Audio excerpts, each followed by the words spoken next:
Ladies and gentlemen, the major distinguished guests are coming inside of this hall. Please welcome them with a round of applause.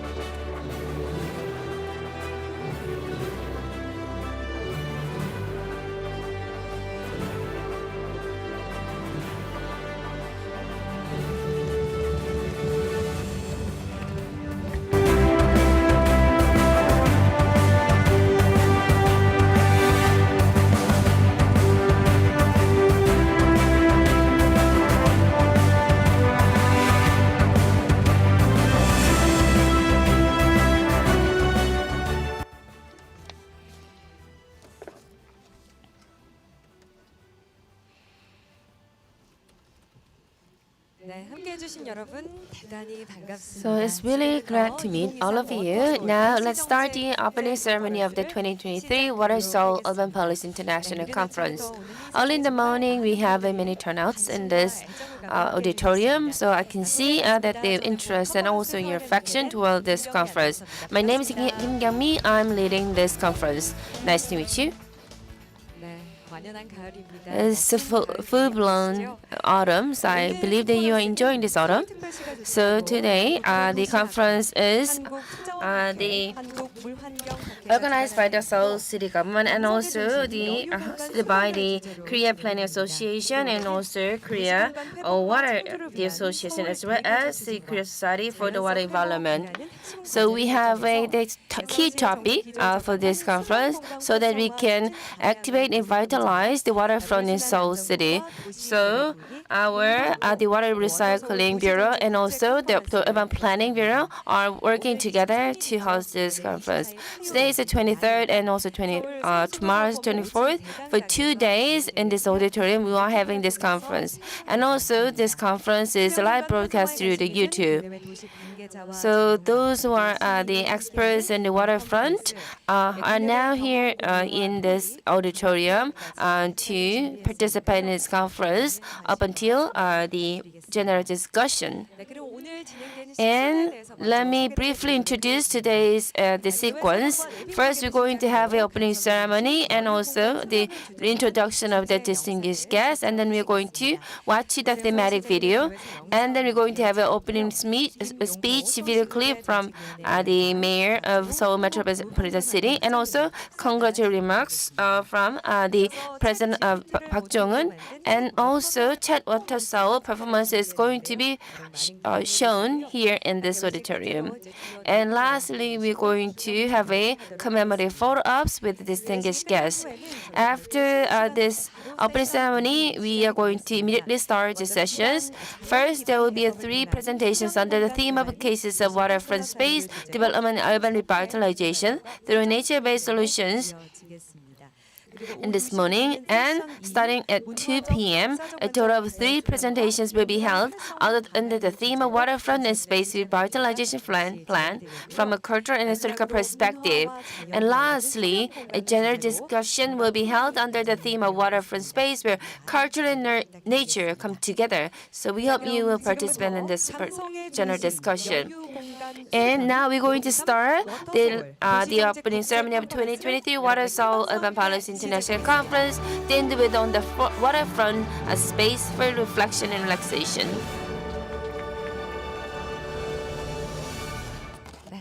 Thank you very much. We start with a strong fanfare. Now, let me introduce the distinguished guests who are attending today's opening ceremony. Let me name one by one. So please welcome them with a round of applause. First, Mr. Kim Young-ho, Chairman of the Policy Committee of Seoul Metropolitan Council. Please welcome him. Thank you very much. And then we have speakers from abroad. So Mr. Bhuwan Thapa, Assistant Professor of Appalachian State University from U.S.A. Thank you very much. We have Mr. U.S.A, the Industry Cooperation Professor of Sejong University. Thank you. And Mr. Kang Hyun-seok, founding partner of SGHS. Welcome. And Professor Ho Jung-nim, Research Professor of Konkyu University.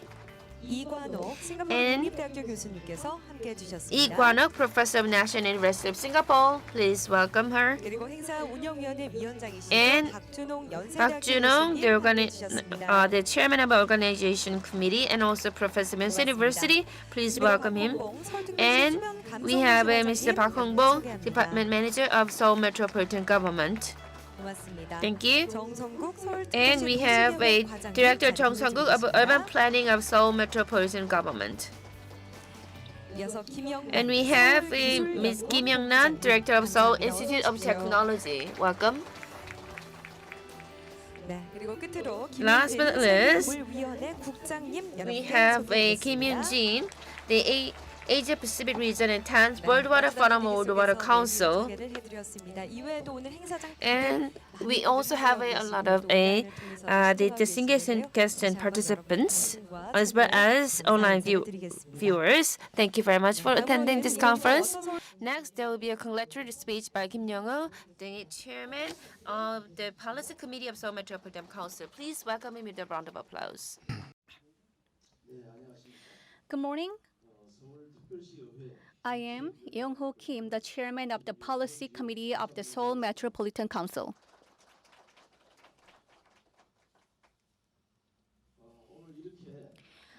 I am privileged to give a congratulatory speech at the 2023 the Joint Water Soul and Urban Policy International Conference. Major global cities like the Rhine River in Germany and the Thames River in the UK share a common feature of having significant rivers running through them. Over the course of the development of cultures in cities worldwide, water has always played a crucial role. Korea, due to geographical features of many mountains and rivers, cities have historically formed around the rivers, driven by beliefs in mountains in the back and water in the front and feng shui. Seoul, in particular, is a city that has grown along the massive Hangang River. The Hangang River and its creeks have become increasingly substantial as urban relaxation spaces. Creeks scattered throughout the neighborhood is being transformed into a space where people benefit the nature, such as doing daily workout or riding bicycle without leaving the city. I believe that it is all thanks to the various river-related projects and pioneering policies resulted from the collective efforts and considerations of everyone here, of course, including Mayor Seoul.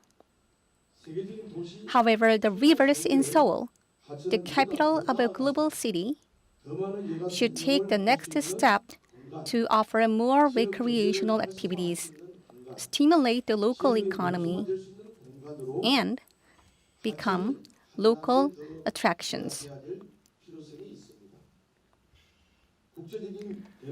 I look forward experts here will continue to think and work to enable Seoul as an international metropolis to grow further through the diverse uses of waterfront spaces.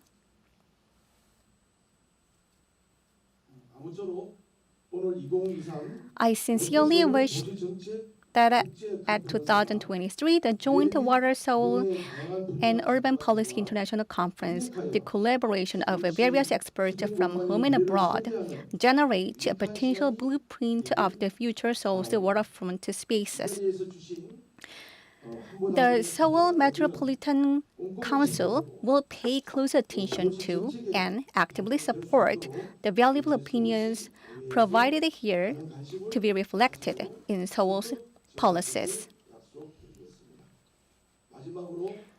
Finally, I would like to express my gratitude once again to Mayor Seoul and the public servants for making this conference possible, presenters and panelists for your insights. I also wish my best all the citizens joining us offline and online. Thank you. Thank you very much, Chairman Kim Young-ah, for your wonderful remarks. So he also remind us of the meaning and the significance of this conference. And also he said that he's going to reflect all these opinions in the policy making. Next, let me invite the Chairman of Park Jung-won, President of the Korea Society of Water Environment. Please welcome him with a round of applause. 네,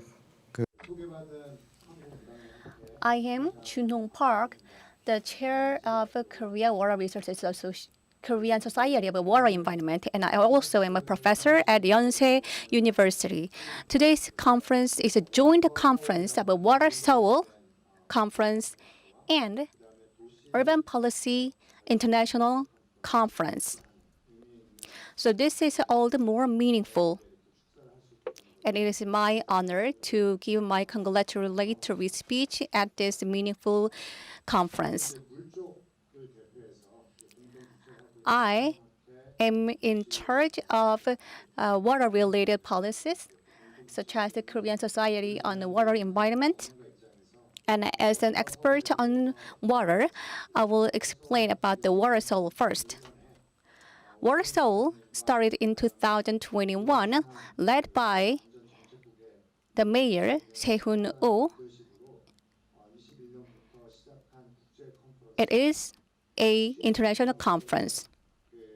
And the purpose of the conference is to interchange and interact with the policies in the Meta-Soul, not just from advanced countries, but also developing countries, in order to respond better with the global agendas so that we, Korea, can contribute to the global society.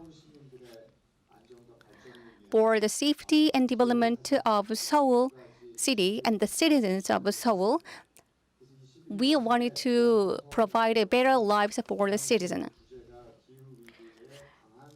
And back then, it was water management in the era of crisis. So that was the theme of the previous conference, to figure out ways to better respond to the crisis of flooding.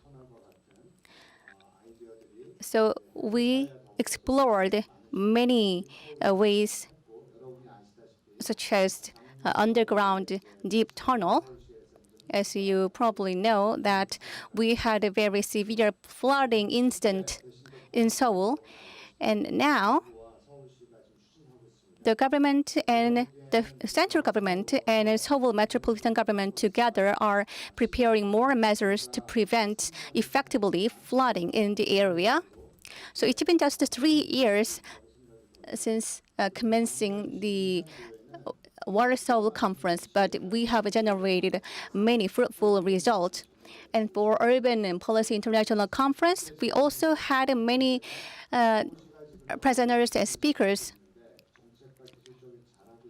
And then they said that Seoul is doing well. However, we need more NBS, which is nature-based solutions in our policies. So thanks to those suggestions, in addition to those suggestions, they also suggested that we need some more creative ways to provide and enhance the culture and historical values in our policies. And those are reflected in today's conference.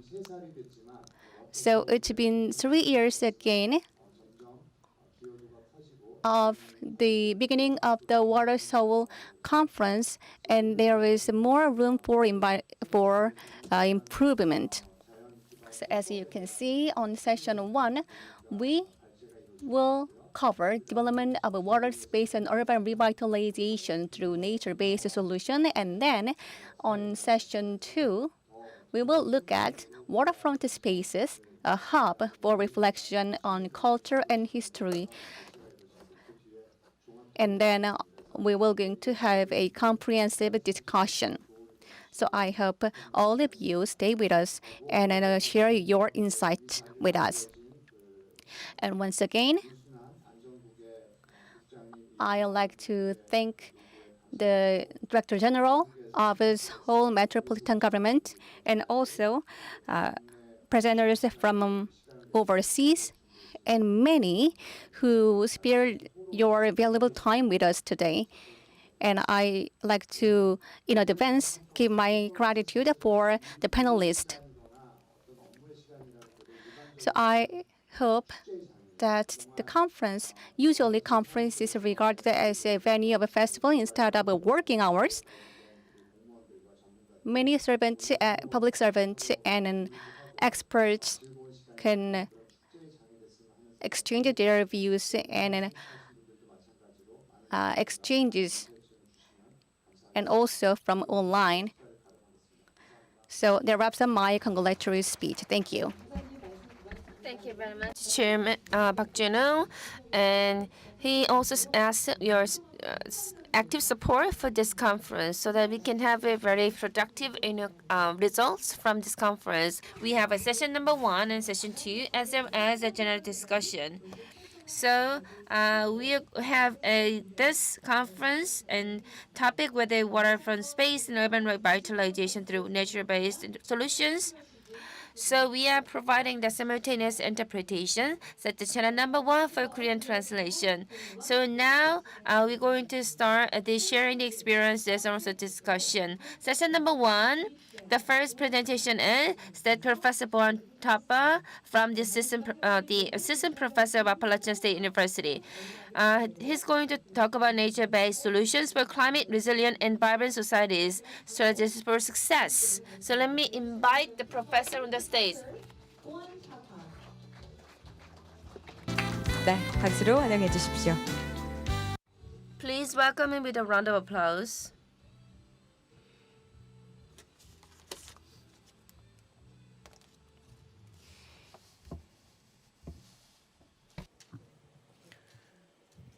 Good morning, everyone. Respected members of the government, all the senior respected scholars here, and all the participants, warm welcome from United States. So today, for the next half an hour, I would like to talk to you about nature-based solutions. It sounds new, but this is not a new concept, okay? But before I start, when I was coming here, a few weeks back, I read this report from World Bank. And what it says is that Korea is one of the few countries that has become advanced country within the last few decades. And it is mainly because of few factors. The first one is that it has strengthened its export-based manufacturing in the last few decades. And the second reason is that it has focused on innovation and human capital. So therefore, when I come here in Korea, I feel honored that because I'm coming here to a country which has always been very innovative, okay? And the topic of this conference, which is nature-based solutions, right now, United States and many countries are thinking about it. And the topic, the mention of this topic for the conference by itself speak about the innovative nature of the government and the conference. So I feel very honored to come and present to you. So today, I would like to cover a few things. I would like to talk to you about what is nature-based solutions. And then I would like to discuss about what are the strategies that really makes it successful, okay? These are based on some of my own examples. And as I was watching the video that was shown before, many of the things that I've discussed here is already done in Seoul, okay? So for me, it feels like I am representing what you have already done, but take this as a reminder as well, okay? So now let us talk about these two infrastructure, okay? You have infrastructure 1, which is a hard concrete canal. The second infrastructure is a canal with more green vegetation.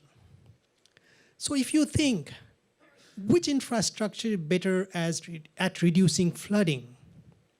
What scenario or what infrastructure do you think is really good at reducing flooding? Is it infrastructure 1 or is it infrastructure 2? So how many of us think is infrastructure 1 is good at flooding? Raise the hands. How many of us think infrastructure 2 is good at flooding? Exactly, okay? So you know what I'm talking about, okay? So the reason why infrastructure 2 is better is for a few things. One is just from the volume perspective. The yellow portion, the infrastructure 2 can hold more water in the system, okay? The second reason is that it will slow down the speed. The grass vegetation that it has there, it will help you to slow down the speed. And the third reason is that it will help you to reduce some of the volume because it will promote infiltration. Okay? I don't want to say that infrastructure 1 is bad. In some situation, infrastructure 1 is good, especially when you want to take the water quickly out from your town. Infrastructure 1 is good at. Especially when you are living in a valley and you don't want to hold the water, infrastructure 1 is good. So the choice of infrastructure depends on the local context and where we are implementing it. So as the example suggests, nature-based solutions at the core is to harness the natural features and process to build resiliency and mitigation capacity and build adaptation. So how can we harness nature for that? And that is the core crux of nature-based solutions. In the past 1 or 2 decades, climate scientists and scholars have argued that not only hard infrastructure is important, but we also need to harness nature because that has been there for generations and it can provide multiple benefits. As the scholars here is presenting, it is really good for society, for air pollution, for flooding reduction, for mental health. This is one of the very best case examples that when you harness nature and park during the COVID time, access to park was so important for mental health. So therefore, the argument here that I'm trying to make is that we need to keep intact these nature-based solutions because it provides multiple benefits, okay? I don't mean to say that we don't need the hard infrastructure. We need them. These are important for flooding reduction, but we also need nature-based solutions because it provides multiple benefits to society. So there are different types of nature-based solutions. You can implement at a watershed scale that is larger scale, but you can also implement at a neighborhood and site scale. The bioswales, the rain garden, green roof. So here are some of the examples. At the watershed scale, it's called floodplain restoration. One of the best way to reduce flooding is to give river the area that it needs to flow, where possible. That means if this is a river area where the river is flowing, protect that area. Give river its space to flow through floodplain restoration. So that is one of the watershed scale strategies. Those other strategies are if we have wetland, protect the wetland because these are containers that will hold excess water during extreme events. The city here is doing excellent job in promoting this. I've seen multiple examples. The other strategies at watershed scales are greenway trail, that is preserving the greenways around your watershed areas and converting them into park, trail, and other amenities. This stormwater park is it is slightly different from a regular park. What we do here is that the park, it will hold water, but it will really really good at absorbing water. So as a result, what it does is when there is a rainfall, it will all get collected here, and it would quickly absorb in the region, in the groundwater. Okay, it will quickly recharge because the soil is now removed and create more porous. So this kind of a stormwater park is another strategy to minimize the stormwater runoff. The other strategies that many of us already know, we have been implementing in the city as well, are bioswales. So bioswales are, what it does is, especially around parking lot has a lot of oil contaminants. So what it does is it will trap, so these bioswales are the vegetation, and what it does is the vegetations are really good at trapping the oil contaminants.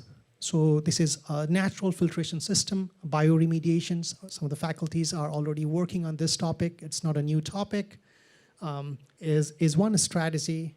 Pervious pavement is another strategy where you create more grass cover in your pavement structures, which will help you to reduce stormwater flooding.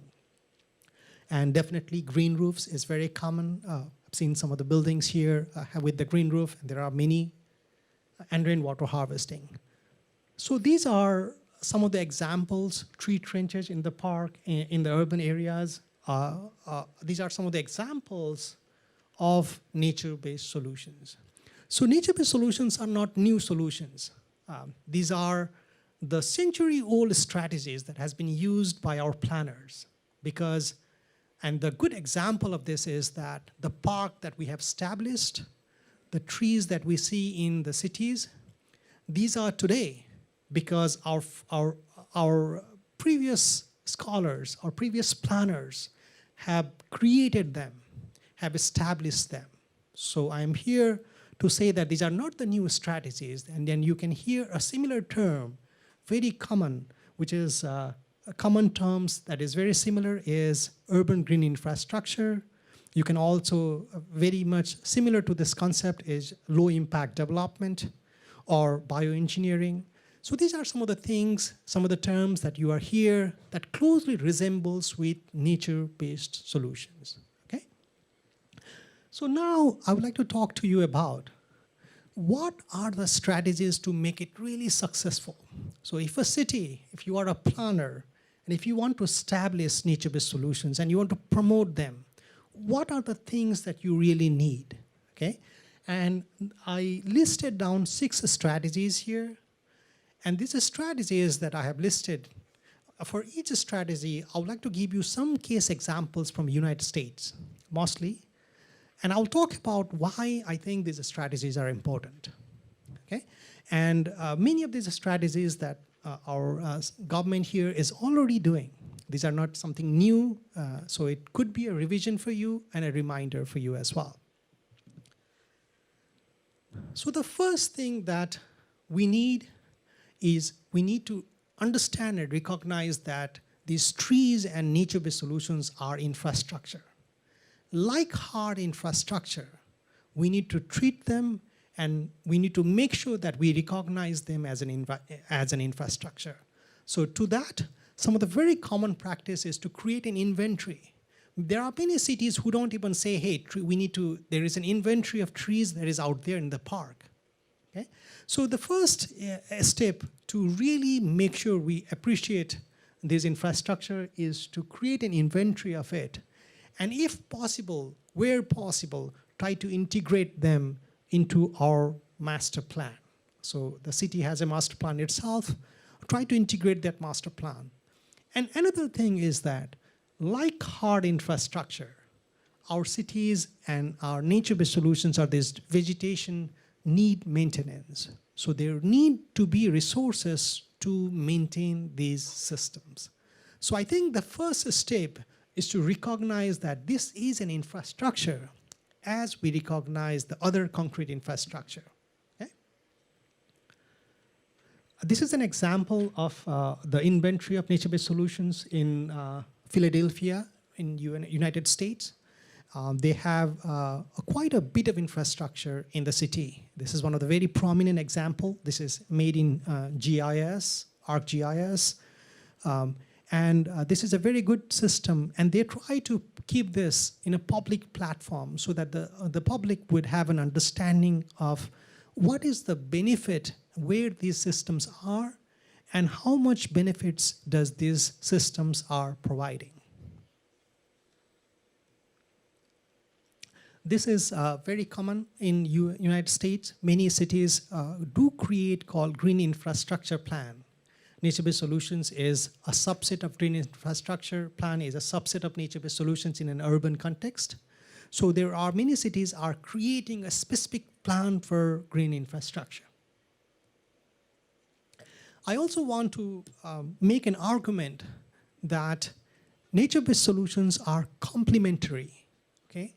It is not that we should replace that with the hard infrastructure.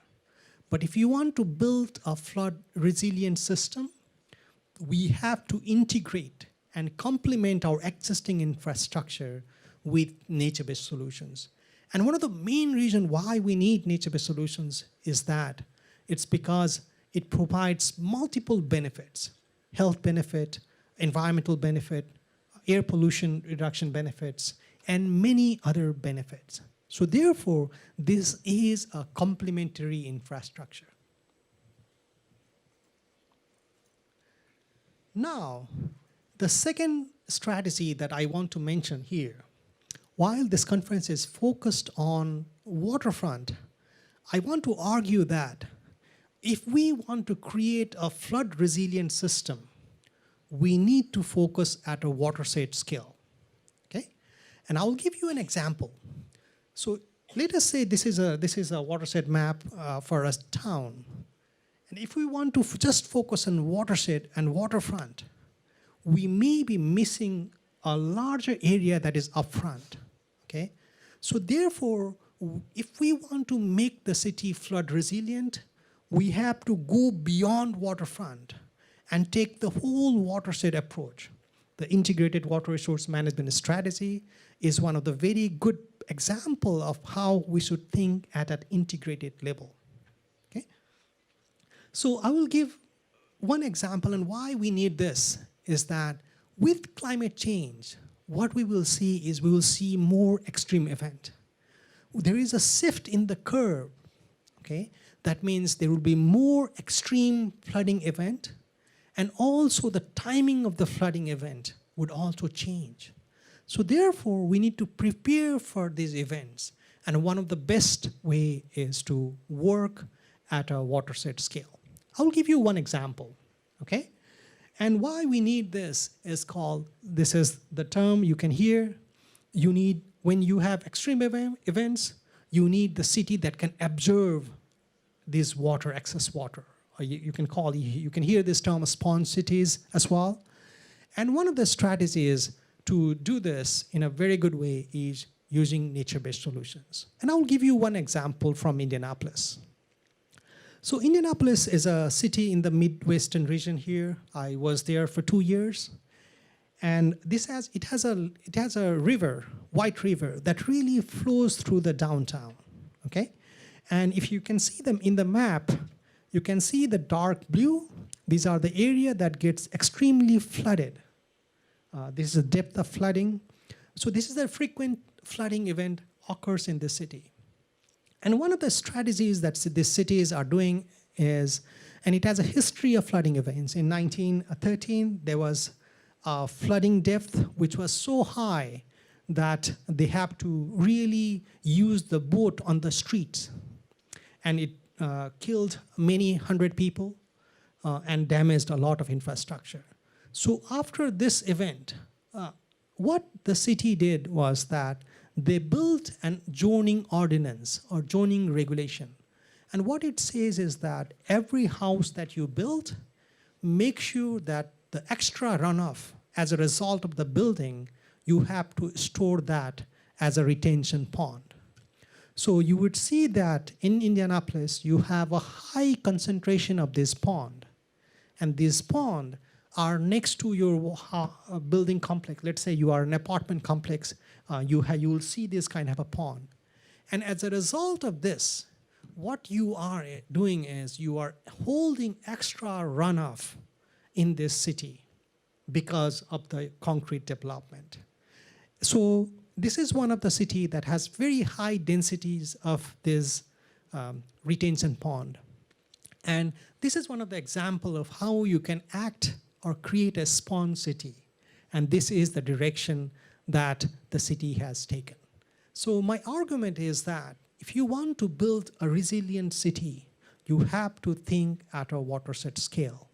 And this is one of the example of strategies to move forward. Okay? I would like to give you another example of NBS. This is from Minnesota. And what they have is they have taken a watershed approach to revive the city. So they have multiple miles of green space. This was indeed a brownfield site. That means it was a commercial area that was degraded.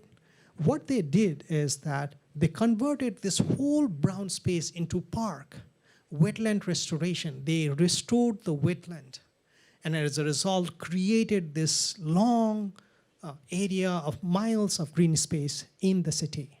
So this kind of a thinking of taking at the watershed scale is one of the strong strategies to make the city resilient to natural disasters. So in this Great River Greening, what they have done is they have, as a result of this strategy, they really focused on these three aspects. One was to create, from the brown site, create more trees and do carbon sequestration, because when we are converting your brownfield to large vegetated areas of green space, you are doing a lot of carbon sequestration in urban areas. But as a result, they are also planting specific trees that are good for pollinators. So therefore, they are creating these pollinator corridors, and they are working at a landscape level to make the city more resilient. So this is the second example that of a watershed scale approach to natural disasters. Now, I would like to argue that in order to really make a good nature-based solutions projects, we need to focus on restoring the river. Okay? And when I talk about restoring the river, what I am going to argue is that when we are saying river restoration, try to bring the river back to its original shape, or try to bring the natural conditions of the river to the extent possible. So, however, in an urban context, like for example, in a city that has a high concentration and high density of urban space, it may not be possible. We may need more green infrastructure, as you can see to your left. But in areas which is semi-urban, or we may need to create more green infrastructure, as you can see on your right-hand side. So the argument here is that try to integrate more nature into the river system to the extent possible. And I will give you some examples of how other cities have done in the USA. So this is a San Antonio River Walk in Texas, United States. I was there, indeed I was very impressed with this river system. So this is a river canal that goes through the city, okay? It is more than 10 or 15 miles long, and this is one of the biggest source of revenue for the city. What they have done is they have converted the canal and really created a lot of vegetation infrastructure in the canal. Okay? So as a result of that, this city, if you can look at this map, this whole canal in total brings the revenue of around 14 million visitors that contribute to around $3.5 billion to the economy. And what they are doing is they are creating more green vegetation into the systems, incorporating more trees and vegetation and more different types of nature-based solutions into it. This is also the city that has, I'll give you examples of how they have doing lots of things in this location to really attract more visitors. So another very famous case example is Chicago Riverwalk in the United States. This is a riverwalk. This is also a very, very concrete city with a lot of impervious surface. This is through the downtown. And what they have done is that they converted this whole canal into 6 segments, okay? And created a lot of infrastructure, they have received an award for green roof as well, and also have a lot of other awards for environmental preservation. So what they have done is they have reclaimed this canal for ecological, recreational, and economic benefits. So what they have done is they have taken the whole canal, and they have converted into 6 blocks, okay? And each block is an independent system. So each block has its unique features. So some of the blocks have Waterfront Plaza, where there is a lot of businesses, and in other block, they have theater and other things. So this is an example of how you can convert a very concrete space by including green roof and other environmental amenities to really promote economy in the city. And there are a lot of examples here in Korea, as you can see in the video as well, that has been, and Singapore and other countries here in Asia that are doing exemplary work in this, okay? So here's an example of the main plaza. What they do is they hold canoeing race in this town, and a lot of other features as well. So this is one of the main source of tourism and recreation. And one of the very good example is that the money that they have invested in this, they recovered that in a record-breaking 1 or 2 years. So what it says is that when you make this investment, that there is a very quick economic return because it can attract tourism, it contributes to economy, and does better to the environment as well. However, that this is not the example that you can build in an urban or in a rural context, okay? You can also create and restore a river system in a rural area. And I'll give you one example. So this was indeed initially, this is called Confluence Park in Denver, United States. It was initially a waste water treatment plant site, okay? What they did is they took out the wastewater treatment plant and recreated the river. They added these stones and all the features to create rapid in the rivers. So what they did is they restored the river system to its natural features. And right now, they are offering canoeing service, they are doing boating, they are doing swimming, they are doing fishing. And it's a lot of, it is such a good example of how you can, so in an area that is more semi-urban, or where possible, you can also create natural and restore the natural features of the river and also revive the economy. Okay? And this has indeed received an award as well for reclaiming the wastewater land. So there are a couple of ways to do it. This is from China.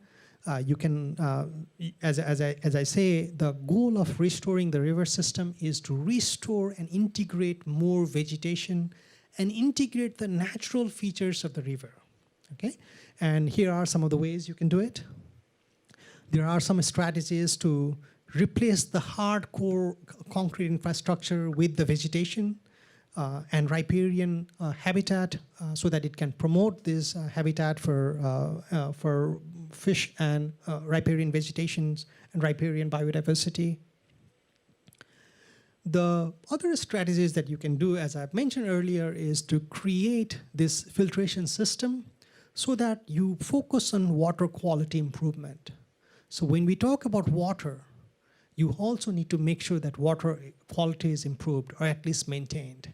So creating this small infrastructure in your river system or in your next to your your streets are some of the examples of how we can integrate these systems at all scales, at water scales, or at a site scales, or at a neighborhood scale, as shown in this example.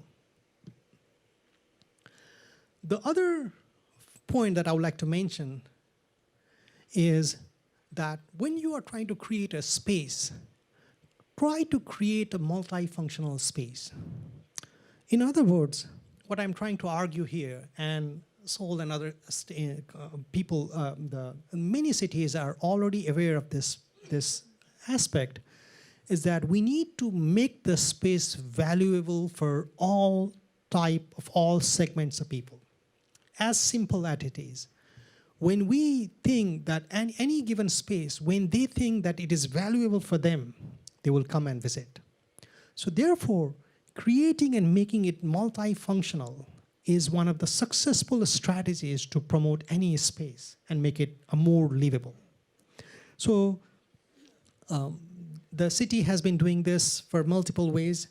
In multiple ways, you can improve it, creating bike lanes, creating children park, creating pavilions for cultural events, creating cultural monuments is a very good example. And creating special events in this park is some of the strategies to make it multifunctional. And cities are actively working on this already. So I'll give you some examples. This is a Riverwalk Canal. I was in Indianapolis for 2 years, and I used to go there a few times. So this is a 3-mile loop. This is very good for jogging, sightseeing, boating. And what it does, it is connected with a big park. So when you create a park, you also create and connect it with other parks nearby so that it increases the value of this land, of this development. And one of the beautiful things that this canal does is it's near to Indianapolis University, Purdue University. I was in that university indeed. And what it does, it holds an annual event of boating festival.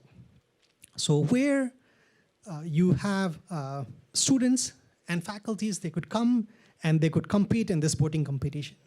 So what I am saying, this is an example of how you can create a multifunctional space by either creating a cultural event or something else that creates and adds value to the system. Okay? This is from Chicago Riverwalk. This is indeed from San Antonio. Okay, the typo here. So this San Antonio Riverwalk system is again adding cultural element to it. As the scholar mentioned, is a good way to bring people to the river. So what they do is they have a cultural festival in this river. This is from the Halloween. They have a parade with lighting in this river walk to really attract more citizens and tourism and revive the value of this river walk in this area. Again, this is from San Antonio itself. So in this, what they have done is they have also not only created the system, but they have connected this river walk to historical landmark site as well. So they have extended to the historical landmark site, children's park, so that the whole value of this land is creating a multifunctional space so that this land is now attractive to people from all nature. If you have a kid, you go there. If you are interested in sightseeing, you go there. If you are interested in biking and canoeing, you go there. So that is the overall concept that the city has already been implementing. Okay? This is a case of Wilmington, North Carolina. They have a big amphitheater space, and that is another example of how you can add value and multifunctionality to your space. The fifth point that I would mention is on connectivity. So when I talk about connectivity, is from two aspects. One is making sure that this park is accessible for human, but also making sure that this park is very accessible for biodiversity purpose. So when we say connectivity that is to look and focus on biodiversity. As I mentioned earlier, the pollinator corridor that I talked about in one of the city in Minnesota is an example of how you can promote connectivity. Because if you have a fragmented vegetation, it won't sustain. It won't last.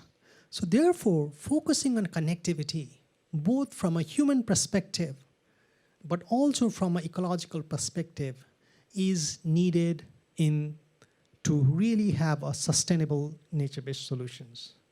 And finally, I would like to mention that this effort is not possible without collaboration and partnership. So in United States, many of this event is possible when you have public-private partnership with business interest in it, but also when you have nonprofits involved in it, because many of these are managed by nonprofits. And therefore, collaboration is key, and our scholars in the future presentation will talk about it. And lastly, what I would like to conclude is that we want to create a city where the city is not only offering service to the citizens, but also we want to create a city where the citizens would value this infrastructure. And one of the best way to do is to focus on the citizens and the future citizens and try to see how we can engage them in this infrastructure work. There are many examples where the communities and the schools participate in cleanup process, in maintaining these vegetations, and doing a lot of other works, so that when, as a result of this, we created a future citizens who are actively engaged in maintaining the environment of the city. So I hope that these strategies are some of the ways that really help you to maintain the nature-based solutions, and I hope that I have given you some reminder about many things that you are already doing. Thank you so much. Thank you very much, Professor, for sharing the very insightful presentation. 고맙습니다. 첫 번째 세션. That was a first speaker of the first session. So climate crisis is now emerging as a very important problem. So the natural-based solution will provide a safe and eco-friendly the waterfront environment. He provided an important factor for example, the importance of the collaboration, also the citizenship. So I hope that this will be a useful information for you. 세종대학교 우효섭 Professor Hyo-Sub Woo from Sejong University, he will talk about categorization of stream restoration, amenity restoration of urban streams. Please welcome Professor Hyo-Sub Woo. He's already on the stage. Please give him a warm round of applause. For 30 minutes, I'm going to introduce you things like this. So in 2003, the Seoul metropolitan government restored the Cheonggyecheon stream, which is enjoyed by many people. And from one professional aspect, I think it is still incomplete, particularly from biodiversity restoration. So there is an ongoing argument and controversies around Cheonggyecheon stream restoration. So I would like to suggest some of the mediations of and categorization of the stream restoration. And the Seoul sensitivity restoration has a lot of a common thing with amenity. So amenity includes comfortability and sensitivity. So these are the things that I'm going to walk you through today for 30 minutes. So these are the 4 points I would like to tell you. Academically and practically, this has to be seen in an ecosystem services. But we have to go further than that. We have to also focus on amenity and other point of views. Then how can we categorize restoration models? And then we, as I said before, we have to increase comfortness of restoration of a stream. As I am not an ecologist, however, I would like to start from this one. There are 4 functions of ecosystems. The first one is a regulation, and second one, a production function. This is a cultural function. And the third one is the information functions. It involves natural ecosystem, providing opportunities for reflection, recreation, and aesthetic experiences. The first one is habitat function. And those functions that do not directly benefit humans, the visible benefits are service. So these are the services: ecological service, which is provisioning service, and also regulating service. The last one is information service that provides aesthetic value and recreational opportunities. But the UN 2021 book says that maintenance and maintenance provides the provisioning area, and also culture has something to do with our daily lives. So you can figure out how we come up with these focuses. I'm an engineer, so we do not really think too complex, but I look at the function, the natural function or ecological function, which also provides engineering aspects, such as water management. But ecological function also comes with ecological habitat, self-purification, natural resources, and aesthetic value. The point here is, as a manager, river manager, most of the things are in conflict with the services of flood control, water supply, and power generation. So this is a graph representing the amenity, or ARM, and ERM, biodiversity. The first presenter said about the flow comparisons. So if you look at the amenity, then as you can see here, most of relations are in inverse proportion. And when we focus on amenity, like the photo on the left, the flow volume can be managed. However, in the perspective of maintenance, then it is not that great. It's actually 0 scores. So most of them are in conflict, and most of them comes together with biodiversity and amenity. However, they, as time goes, they converge. So we have to think about how can we meet in the middle. The second one is a stream restoration model, which is already used practically and academically. Edward Rutherford said that whether policies, which policies are in action, but as you can see here, the things are diverged, which is the original ecosystem represented in green circle.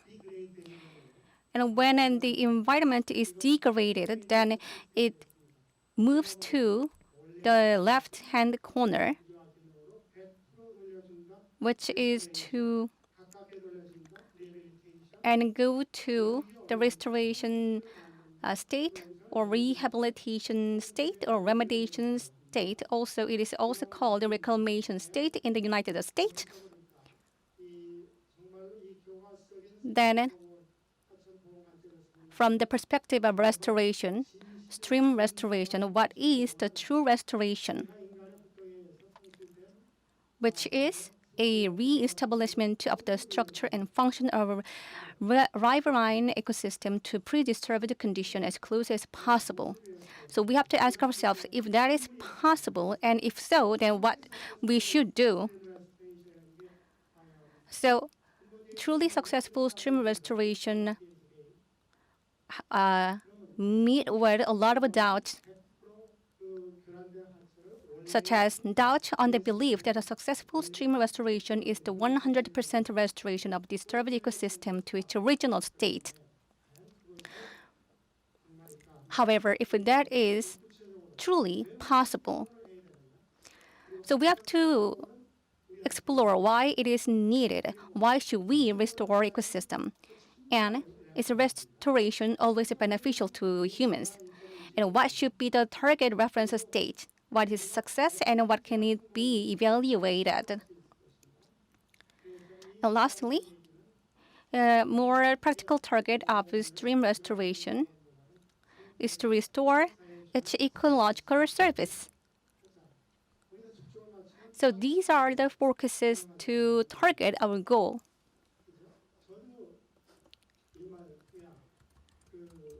And I also agree with these views. From this perspective, to truly true restoration is to give back the original function of rivers, but we also have other perspectives too. So there are 4 of them. The first one is water pollution control and amenity restoration model, or ARM, and ecosystem restoration model, or ERM. And there is a continuous spectrum, so you can always have something in between. So there are 4 categories of the models. The WRM, water quality restoration model, was very important during my period of 1990s. However, the water quality is to some extent has recovered due to many water treatment facilities. Therefore, this could be suitable for developing countries. But anyway, this is the foremost model we should achieve in many places, and this is a amenity restoration model, or ARM. Among many services that streams provide to humans, this is a human-oriented services. But with a particular focus is particularly plausible at highly urbanized watershed and highly developed stream corridor. So this is ideal for the urbanized area. But this is still not an ecological river. So you can call it a park river. This is end of 1990s. That's the time we started to restore streams and rivers. And we started to call natural rivers. And we have a success in a Yangjaecheon restoration project. And in 2003, we also 2003 we did a Cheonggyecheon stream restoration. So there is a controversy because this is not a stream restoration, but another man-made channel. But anyway, these are the exemplary cases of ARM. And what's important here is that people loves it. And these are other examples, like Hangang. And before the Asian Olympic, we had renovated and upgraded the road and other infrastructure. This is Taehwa Kang River, restored in 2003, focused on amenity. So it is a mix of WRM and ARM. And Japan is always called 10 years ahead of us, Korea. And this is a stream in Japan. They usually commute on the river, and you can see the photo that people are covering their noses, probably from the bad smell of the river. And then they restored the stream in 1980s. And this is Yangtze River in China. And they started the restoration 10 years after Korea in 2000. So Waterfront was given back to the citizens in the perspective of amenity. And European countries started much earlier than that. And this is the Limmat River in Greece. And this is the Saskatchewan River in Canada. And there are many, many examples of amenity restoration model was implemented. This is ecosystem restoration model that focused mainly on rehabilitation of the ecological system of the stream itself. And therefore, it is plausible at sparsely urbanized watershed and less developed stream corridor, like in rural places. So it can be a truly restored river.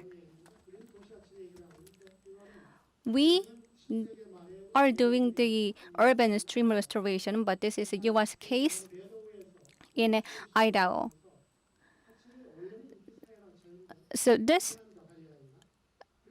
as you can see, the river meanders, but this comes with difficulty in management from the management perspective. So they have made it more in a straight way, and then resulted in loss of many fish species and a faster flow rate. So the U.S. decided to restore the river by planting many trees so that fish can lay their eggs in the corner. And this is a very famous case in Florida. At Kissimmee River, the left photo has this irregular flow of rivers, which is in a natural state. But in 1950s, they experienced severe flooding. So they made it a straight way to control flooding in the area, and also for the people who enjoy boating on the river. So they made the river in a straight way. But the problems were groundwater table lowered and flood plain dried and habitat degraded, especially waterfall. So they decided to refill the river, and they are still doing it. It's been 20 years, and I think they will continue to do it for another 20 years because this is such a massive river. Another example is from Netherlands. A Verden floodplain restoration project. So they gave it back to the original state, and this is another ERM case. The third one is urban stream restoration for amenity enhancement. So we call it sensitive stream. This is a very good name, I think. From starting with the amenity and continue to sensibility. So this could be a good definition.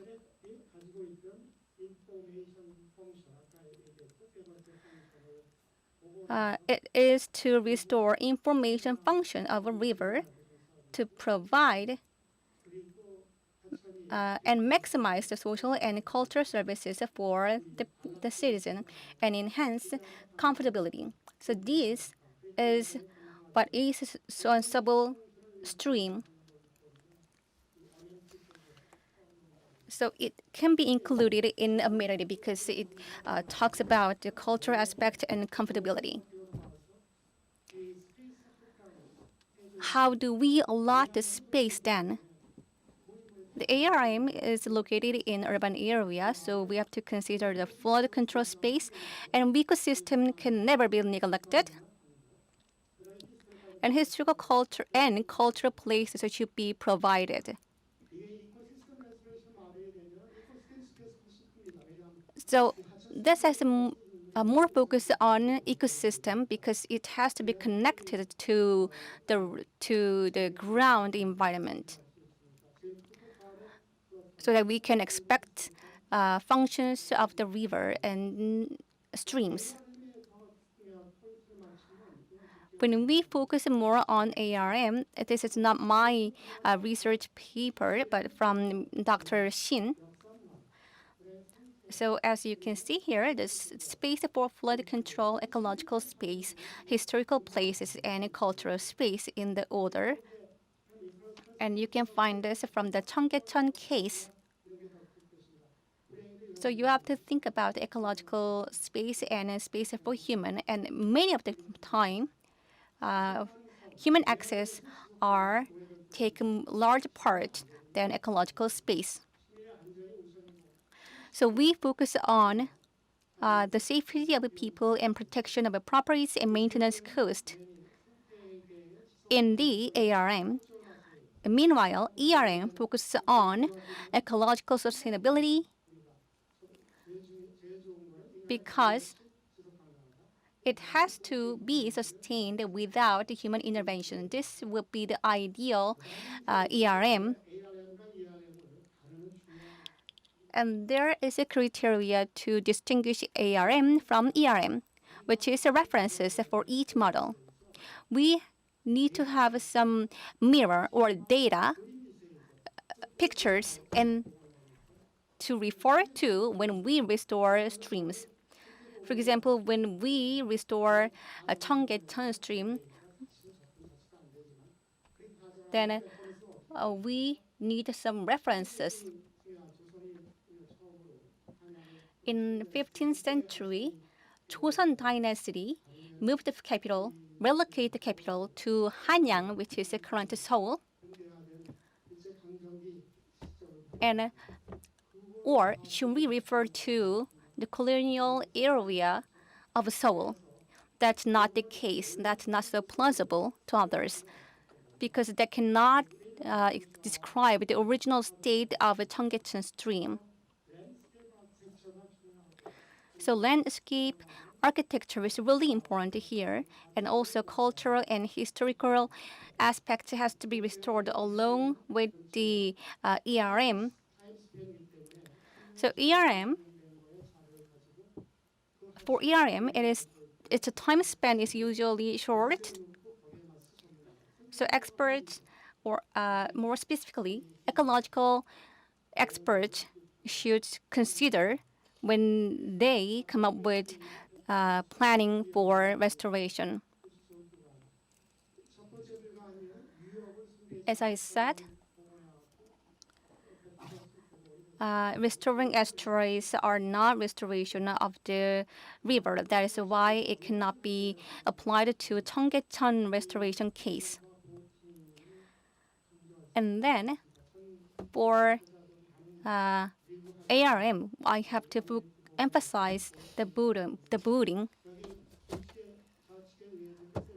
The left one is San Antonio, and the photo on the bottom is also from San Antonio. One of the famous travel magazine said that San Antonio was the top 10 or top 20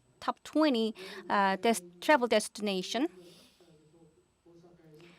And the one on the right side is a photo from Totonbori, Osaka, Japan.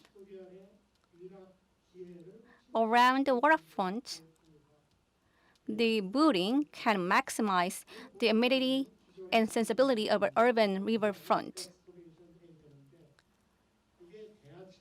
And we need to excavate the existing stream channels.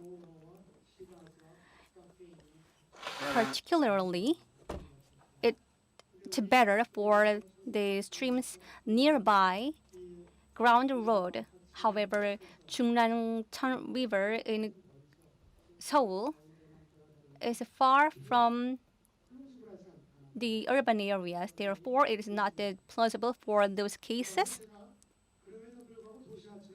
But still, do we really have to focus on amenity when we restore urban rivers? That's not true. So there is always a long spectrum, a wider spectrum. So that's why we have also semi-ERM in urban stream. And this is another case in Gwacheon. So in the past, there was no living organisms lived in the river, and then we restore the state to meandering flows in the river, and we also plant riparian vegetation. So the true meaning of ERM does not stop here, because we need a basin included in the project. So the Gwacheon stream restoration plan decided to go semi-ERM because a complete ERM is not possible in their environment. Already we saw many examples from the NBS restoration, and most of them fall into the category of semi-ERM. And this is the same case of this is a case for the semi-ERM again from Shojingawa, Japan. There are many vegetations increased after the restoration, and this is an Austrian case. The drainage is shown in the left, but it becomes a streamlet after restoration. And what I want to talk to you is the level of eye of a local resident, because people usually just do not favor the one in the left. So after they have done a feasibility test, and then after hearing opinions from the resident, they come up with the one on the right, reflecting the recreational aspect demanded from the local resident. So this is a new ARM stream created in 2009. And people were surprised because they were worried about flooding issues, because there are trees nearby that will cause a lot of mosquitoes or flooding risks. That's why they chose a new ERM stream created on the right. So I have walked you through why the perfect or ideal ERM is not plausible for urban areas. Because we cannot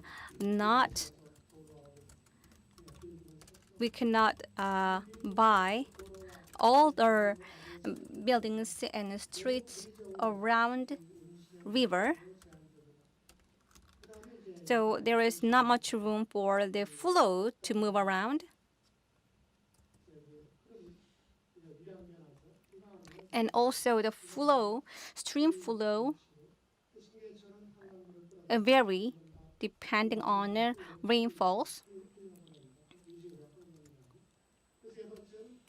And thirdly, it also relate to highland price because restoring rivers has to do some land development, which will cost very much. And the fourth one is a water quality problem.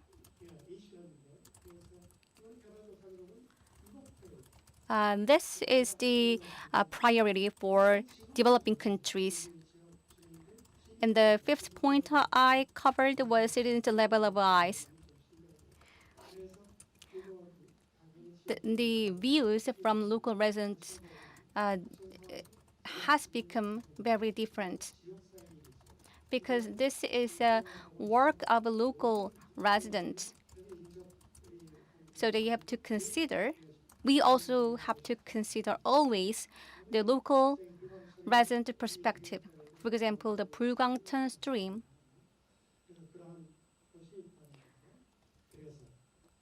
Therefore, I have 3 minutes to go.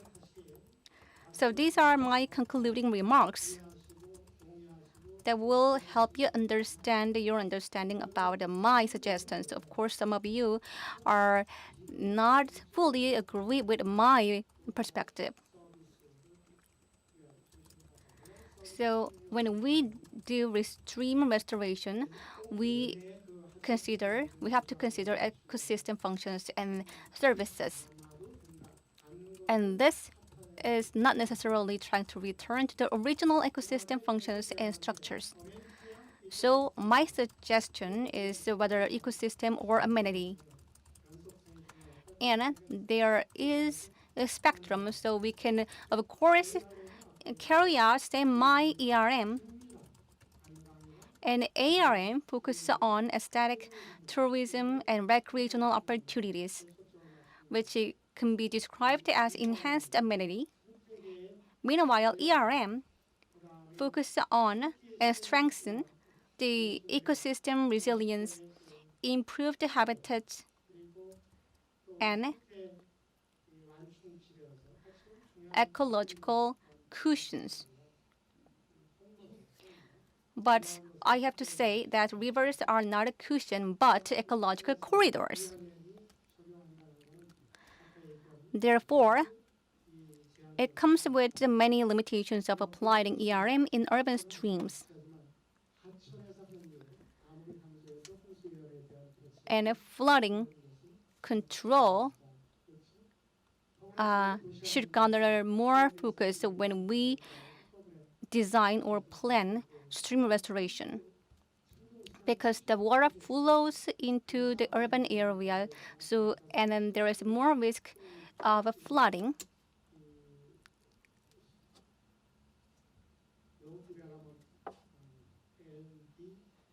And there is an LD, low development, which is very similar to the concept of ERM, and this concept is needed in a restoration plan. And there is one more thing that I would like to emphasize on, which is the sensibility. And boating is a big pillar, a large pillar in a sensible use of rivers. That's what we already explored through the example of San Antonio. And the eye level of a local resident is really important. And these are the important elements in stream restoration. So once again, my presentation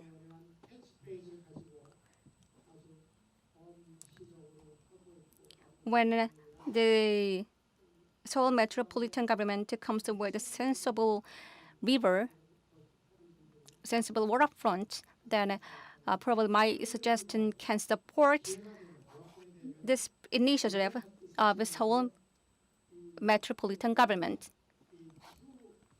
Then we can target the original state and function of rivers. that wraps up my presentation here. Thank you. 네. So Professor Wilson provided very insightful presentation, and also when Seoul City government came up with a policy, I believe that the contents and also recommendation in this presentation will be very helpful. So now we're going to invite the third speaker. The founding partner Kang Hyun-suk of SGHS is going to make a presentation. He's going to talk about the Seoul Waterfront project and Appalachian design. So let me invite him on the stage. Please welcome him with a round of applause. Good morning. My name is Kang Hyun-suk. I'm the founding partner of SGHS. So my presentation will be divided into two parts. First, I'm going to talk about the Seoul Waterfront project, where the status and also the examples of this project. And next part will be the Appalachian design that our office, my company is working on. So how we can make create a water vitality hub for Appalachian.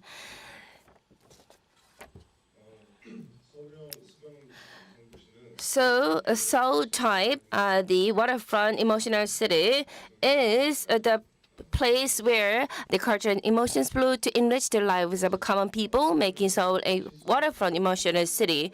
So previously it is only the technology and technical base in the waterfront, but we can also make this waterfront a place for the people so it can come closer to the daily lives of the citizens.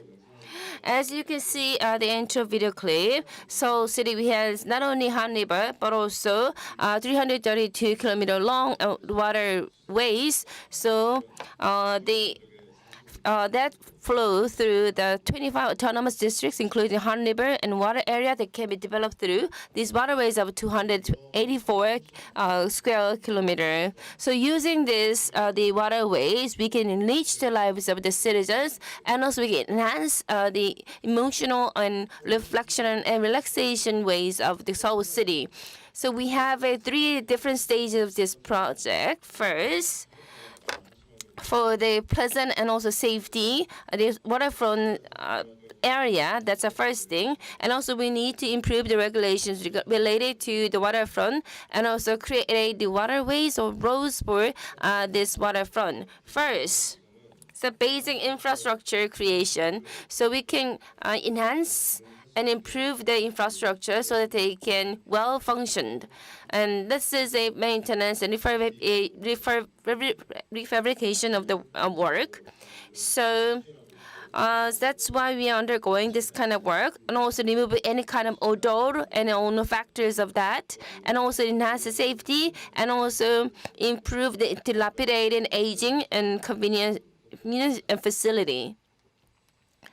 So in addition to that, and most of the streams are drying now, so we can also using the runoff and also the water, reclaimed water, so that we can improve the waterfront, and also any kind of landscape hurdles and obstacles will be removed, and they will be refurbished in order to improve the lives of the people.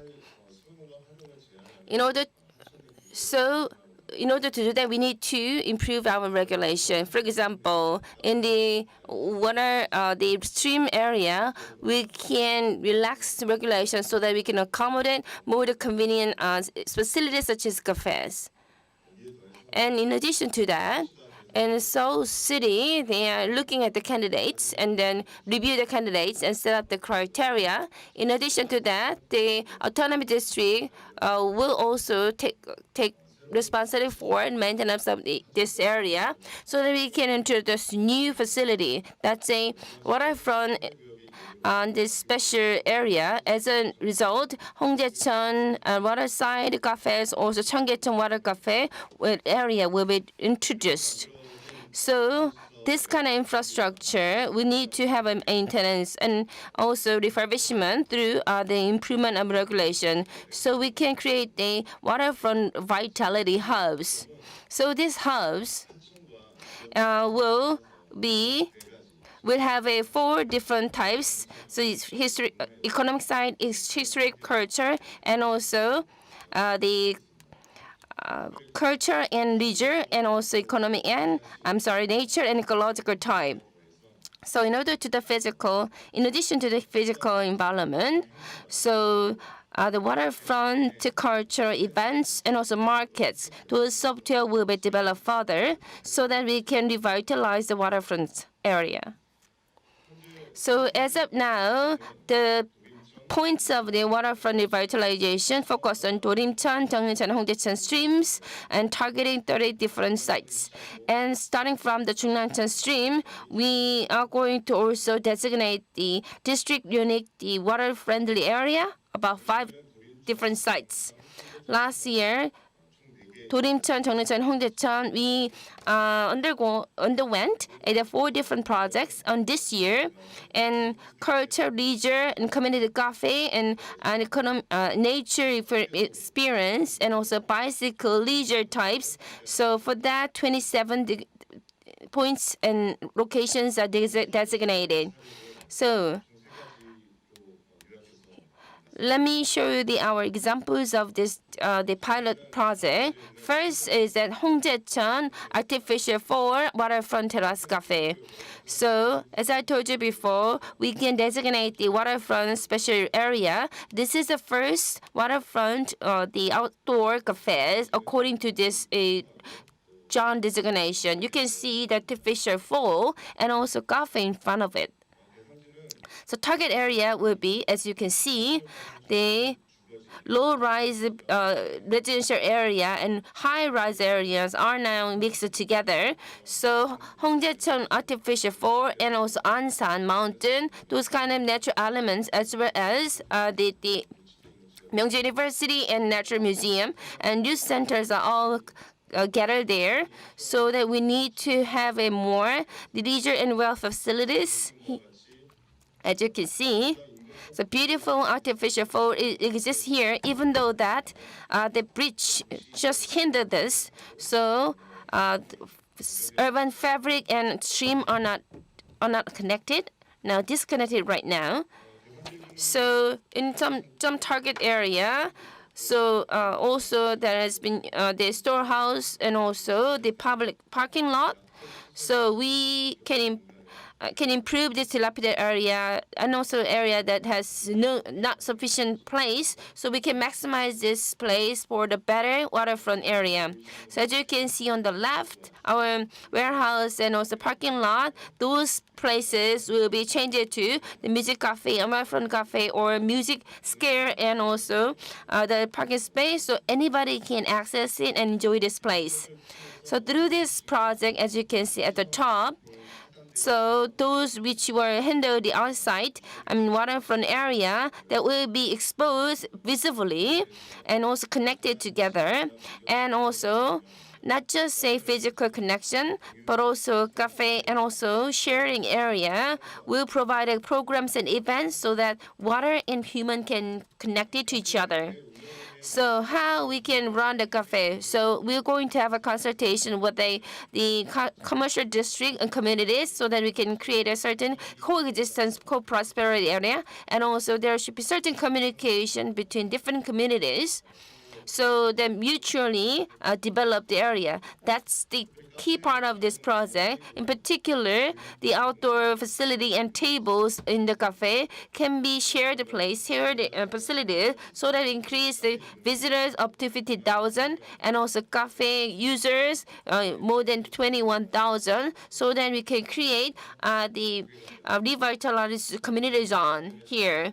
Accordingly, we can also have a positive impact on the commercial district nearby, and also benefits or profits from the cafe will be reinvested into the community and also used for the scholarship. So through the cafe and revitalization waterfront, we can use also the profits for the virtuous cycle and circulation of this community. And this has been benchmarked a lot by others. So with this revitalization, other communities also are interested in this. So Hongjaecheon Artificial 4 and the cafe, there is a library set up, constructed. So continuous revitalization work is done. And next one is a Dorimcheon Commercial District Revitalization. For that, we create the waterfront infrastructure. So in order to enhance and boost the local community, we working on the waterfront infrastructure creation project in Dorimcheon.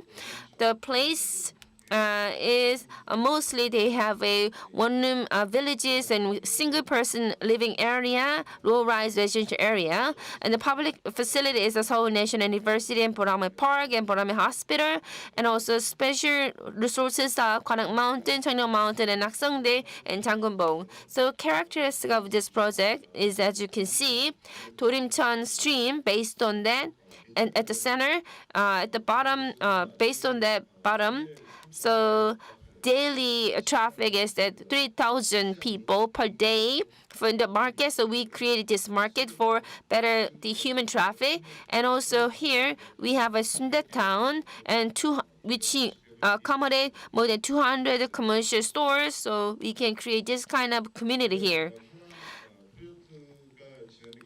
So before this project, centered on Dorimcheon stream, a traditional market and a commercial district available, but there is no connecting pedestrian due to the stream, and also streets are disconnected.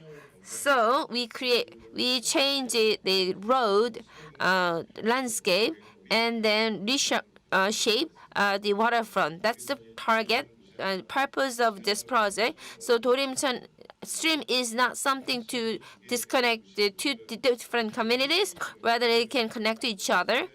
And also where you in this area, through the reconstruction space, we can create more utilization of this area. So Dorimcheon is something that connect all these different facilities. So cafes and also outlook cafes all available there. So two disconnected area before are now connecting to each other, and programs available to boost this area. So we were able to transform this place. This is the map. And third one is that the different one, the historic and cultural space for Hongjaecheon. Hongjaecheon stream is located nearby the Hongjimun Gate. As you can see, the stream itself is flowing from the west to east. So it is located at the meeting place between two different historical sites. So I believe that this project will be located in order to connect historic sites as well as cultural sites along with the natural resources. So the natural, ecological, and historic sites will be enjoyed by people through this kind of refurbishment of the project. So this project, the historical remains and the sites in the place, and also the existing urban fabric, and also natural moving flow will be connected to each other. And the damaged fortress wall and also roads will be restored, so that historic sites and cultural sites will be transformed into the day-to-day facilities. So you can see the floor plan here. So Hongjimun Gate and Ugansumun Gate, or the Honggandae Fortress, and the forest, and also pedestrian roads, and also urban fabrics will connect it and weaving together and have a harmonized and balanced way.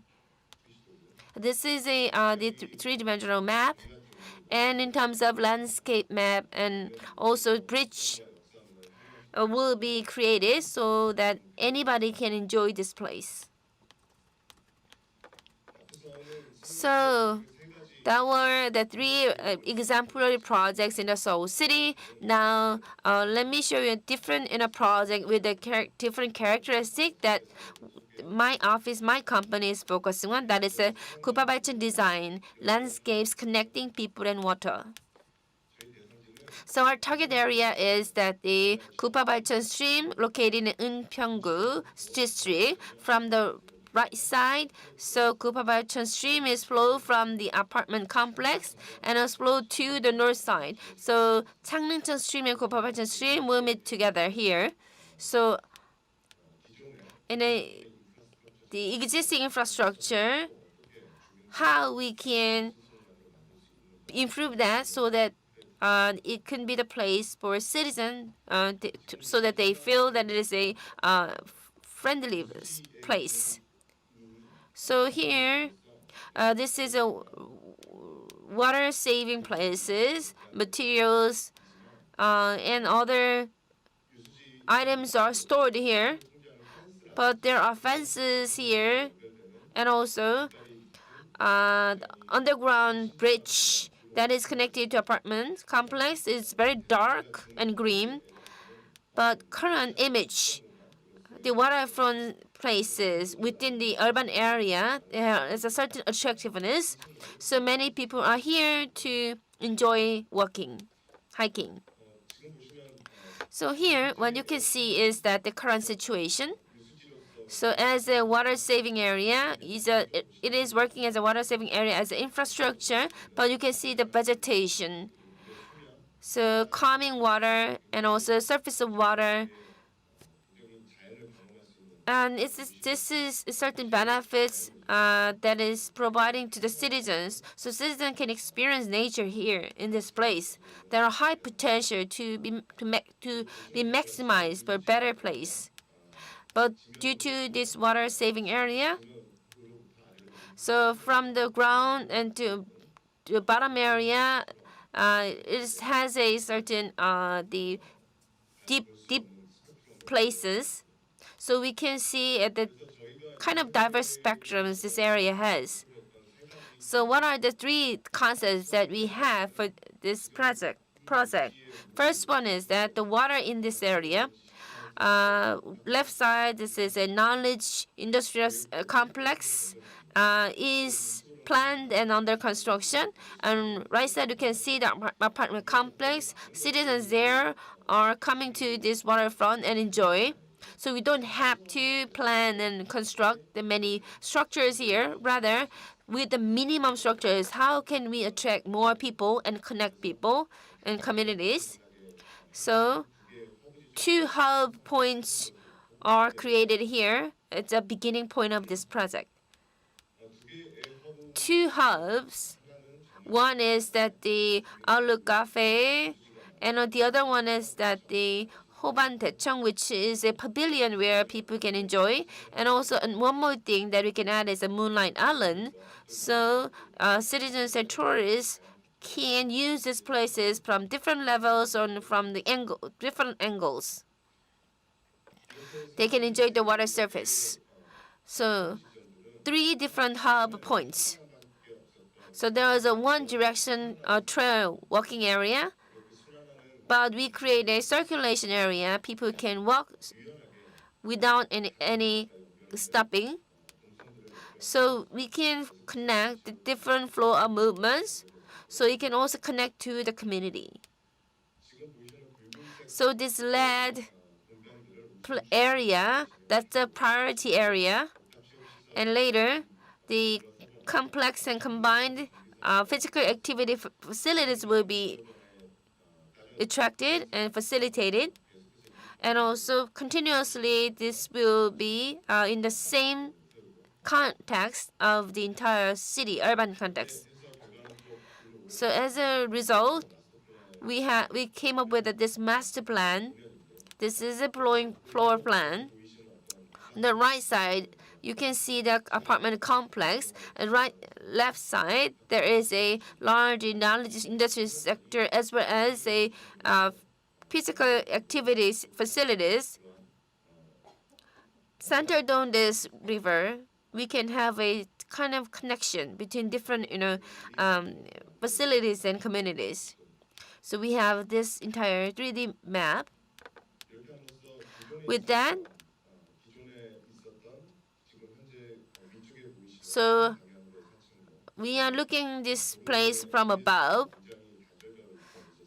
So disconnected trail and the water saving area will be connected to the urban context through this kind of project. And people can also experience this waterfront from different levels and angles.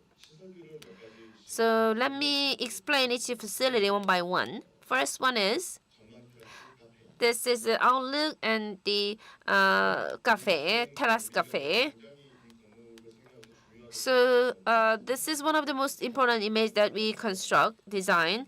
As an architect, this water-saving area has a certain calming effect and peaceful atmosphere and emotional, also thinking and places, meditation places. So that's something that I focus on. Based on that, we designed it. You can see very horizontal and low-rise building, which helps the revitalized waterfront in this place. And second part is that the cafe of this building, rooftop, will be also connected to trail and walking road. So cafe is not the center of this place. Rather, this trail and water will be the center of this waterfront area. Everything is very low-rise and horizontal. So the combined and complex physical activity places and also knowledge industry center all will be harmonized as the circular design. So on the right side, you can see the major entrance of this movement flow. So citizens only enjoy the one side, but you can see in this project, if project is finished, the citizens can have a multiple benefits and values. They can take a walk and also take a rest in the cafe. Also, they can also circulate this area. As the previous presentation mentioned, the water-saving facility function and also flood control feature. So we meet the flood the lines in the height of this building. So you can see that entire building has lifted a little bit.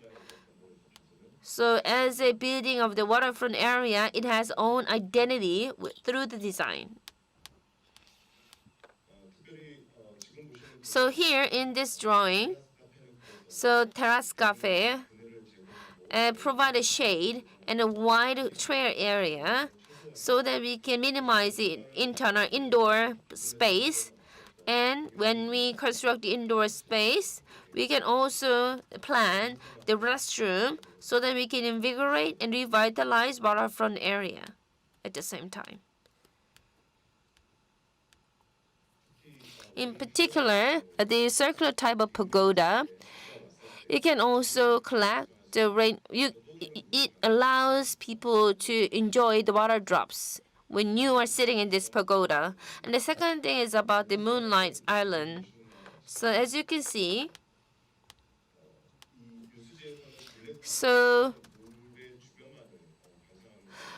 this kind of trail in circulation only allows people to look at the water surface, but when we construct this Moonlight Island, you can do something at the center of the water. So this space is for those who are walking on the trail, can take a rest or meditation, and also we can also host different cultural events. So it is also a little bit sloped toward the water, so it allows us to prepare against the flooding. And naturally constructed, it can also play as a naturally created stand. And meditation, taking a break, and creating certain memory, all those things possible through this space. This circular type of this island, the diameter is 18 meters wide. A third space is for the citizens living in the apartment complex. So this is called the Lakeside Pavilion. So this Lakeside Pavilion, when I say that the trail and then road under the bridge, normally it seems like very dark and grim, but we can create this which has a roof, so half outdoor place. Based on that, we can provide an illumination and also sittings where citizens can take a seat and take a rest. So this is the Lakeside Pavilion where people can enjoy and connect it to each other. Regarding the water, so in this kind of seating, which has a certain transparency and filtering permeation effect, so where citizens can do certain activities, including meditation, you are sitting there and then look on the surface of the water.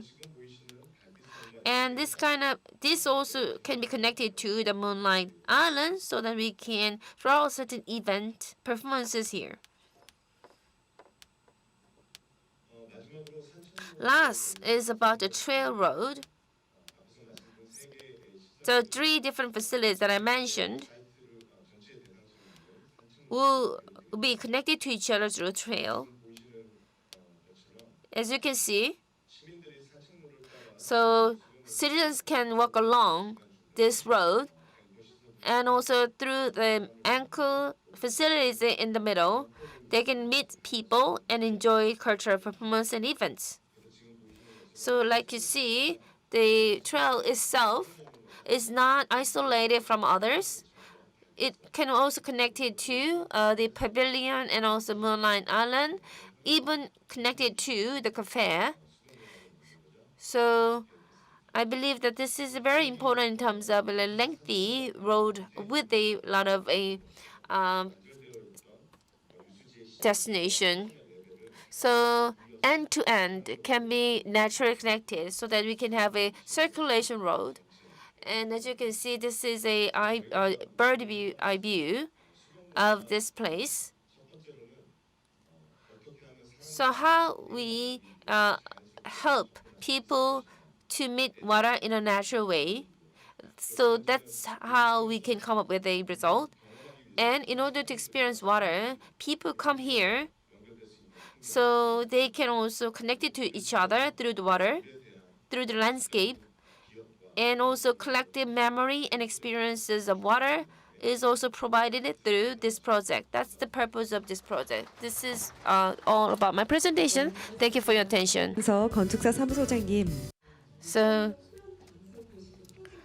Waterfront relaxation reflection city is created through this project. We were able to understand the image and concept of this. So with that, we are concluding session 1. So nature-based solution, we revitalize the urban area. This is session number 1.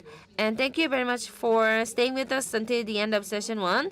And also thank you for all the viewers watching this conference through the YouTube. Thank you.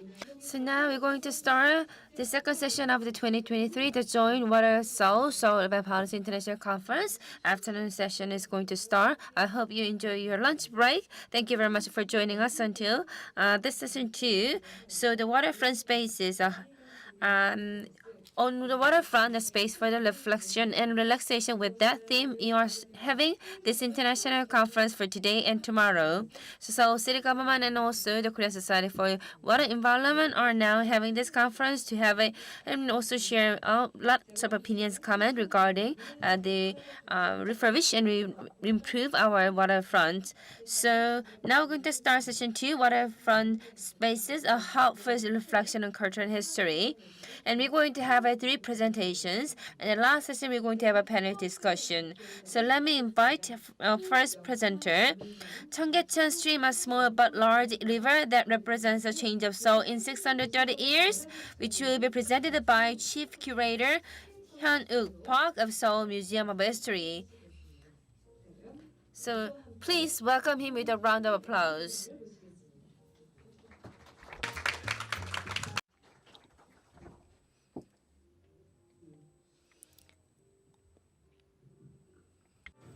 네, 반갑습니다. Good afternoon. I am the chief curator of Seoul Museum of History. Today I will talk about Cheonggyecheon Stream, a small but large river that represents the change of Seoul in 630 years. I believe that streams are not defined by the size,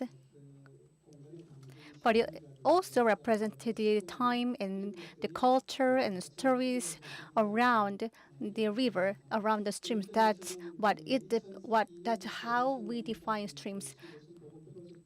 There was a stream, Cheonggyecheon stream restoration work. I was also involved, and then for I was also a director of that project. While that, I got to learn about the characteristics of a Cheonggyecheon stream and how the Cheonggyecheon stream is connected with the city of Seoul, and that's what I studied in the previous years. So my presentation incorporates those research content. So I will begin my presentation. Cheonggyecheon stream is in the center of Seoul, and that was the central stream in Korea, specifically in Seoul. This is a map of 18th century, and as you can see, all the waterways in capital come together in a Cheonggyecheon stream. According to many history memos, Cheonggyecheon stream was described as a large stream. It is a 10-kilometer length, but it deserves the name large stream because of its stories around the stream. In 1394, Hanyang, the old name of Seoul, was chosen for the capital of Inan, Joseon Dynasty, and it is in the central axis of four directions across stream, market, and Unjong Street. Unjong Street is an old name of Jonglo Street. So as you can see in the screen, you find the Jonglo Street, current Jonglo Street in the middle, and you find this waterway of Cheonggyecheon stream. So Cheonggyecheon stream was a stream in Joseon Dynasty, but you may think this is a natural river. However, this is a semi-natural stream. Of course, there was naturally a waterway in Cheonggyecheon. However, during a construction of a capital, it needed to be touched. So there is housing areas, that's Jonglo Street, and the red one in the circle in the picture is that's the stream, Cheonggye. So constructing drainage and canals was a large construction project of the country. So river construction itself is a construction work describing an involvement, construction work involving river or stream. So Gyecheon, this is how we describe river construction, and it became a pronoun in Korea. So around 50,000 people were mobilized to constructing the river.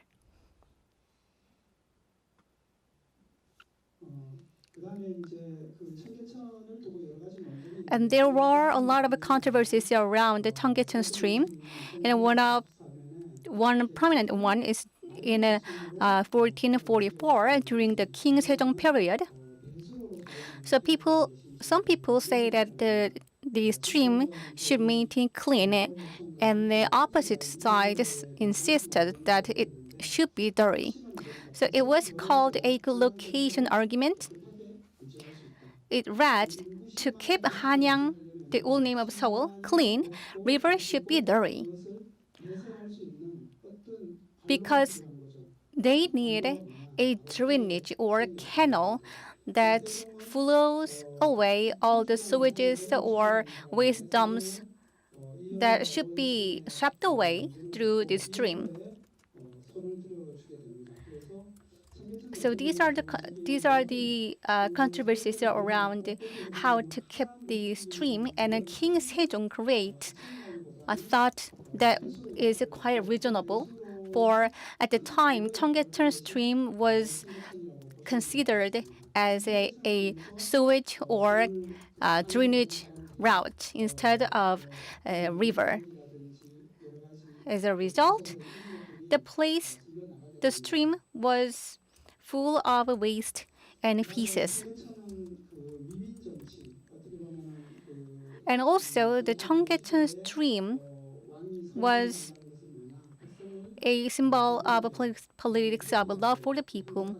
So, politics of love for the people should engage in or involve in all the policies or measures to make people's life better and better.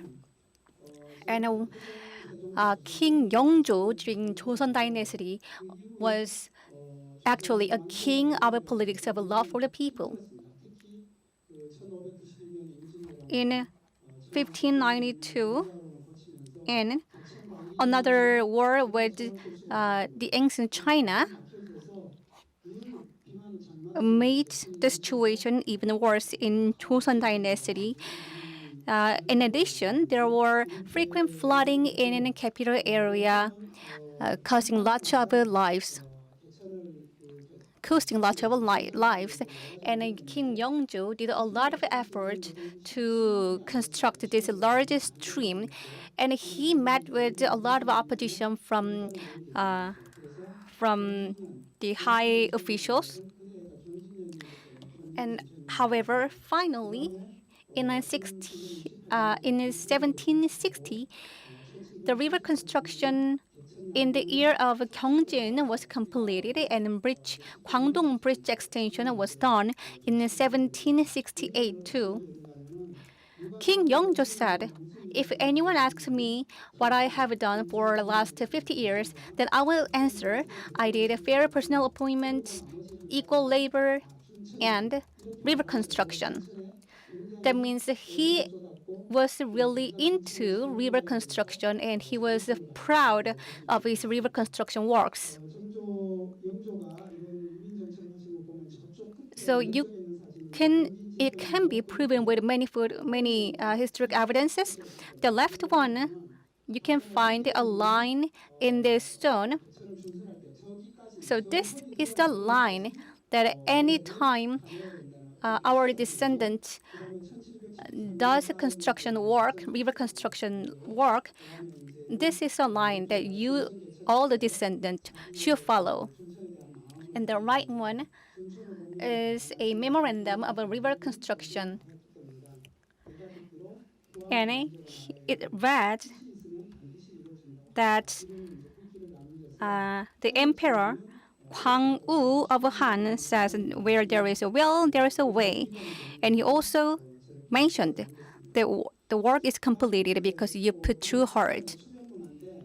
So today's theme is waterfront culture.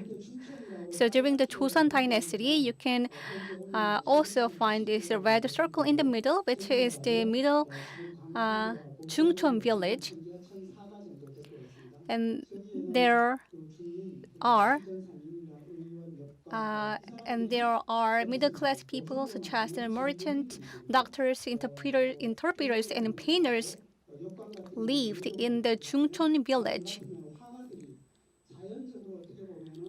They gathered in the Jungcheon area and become the center of a waterfront culture.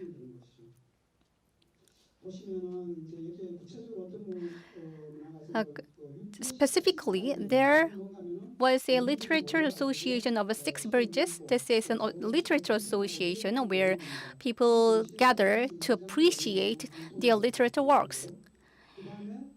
And at the heart of this culture and association was Kwangtung Bridge. And there was actually an iconic serigraphic publication culture in Cheonggyecheon Stream.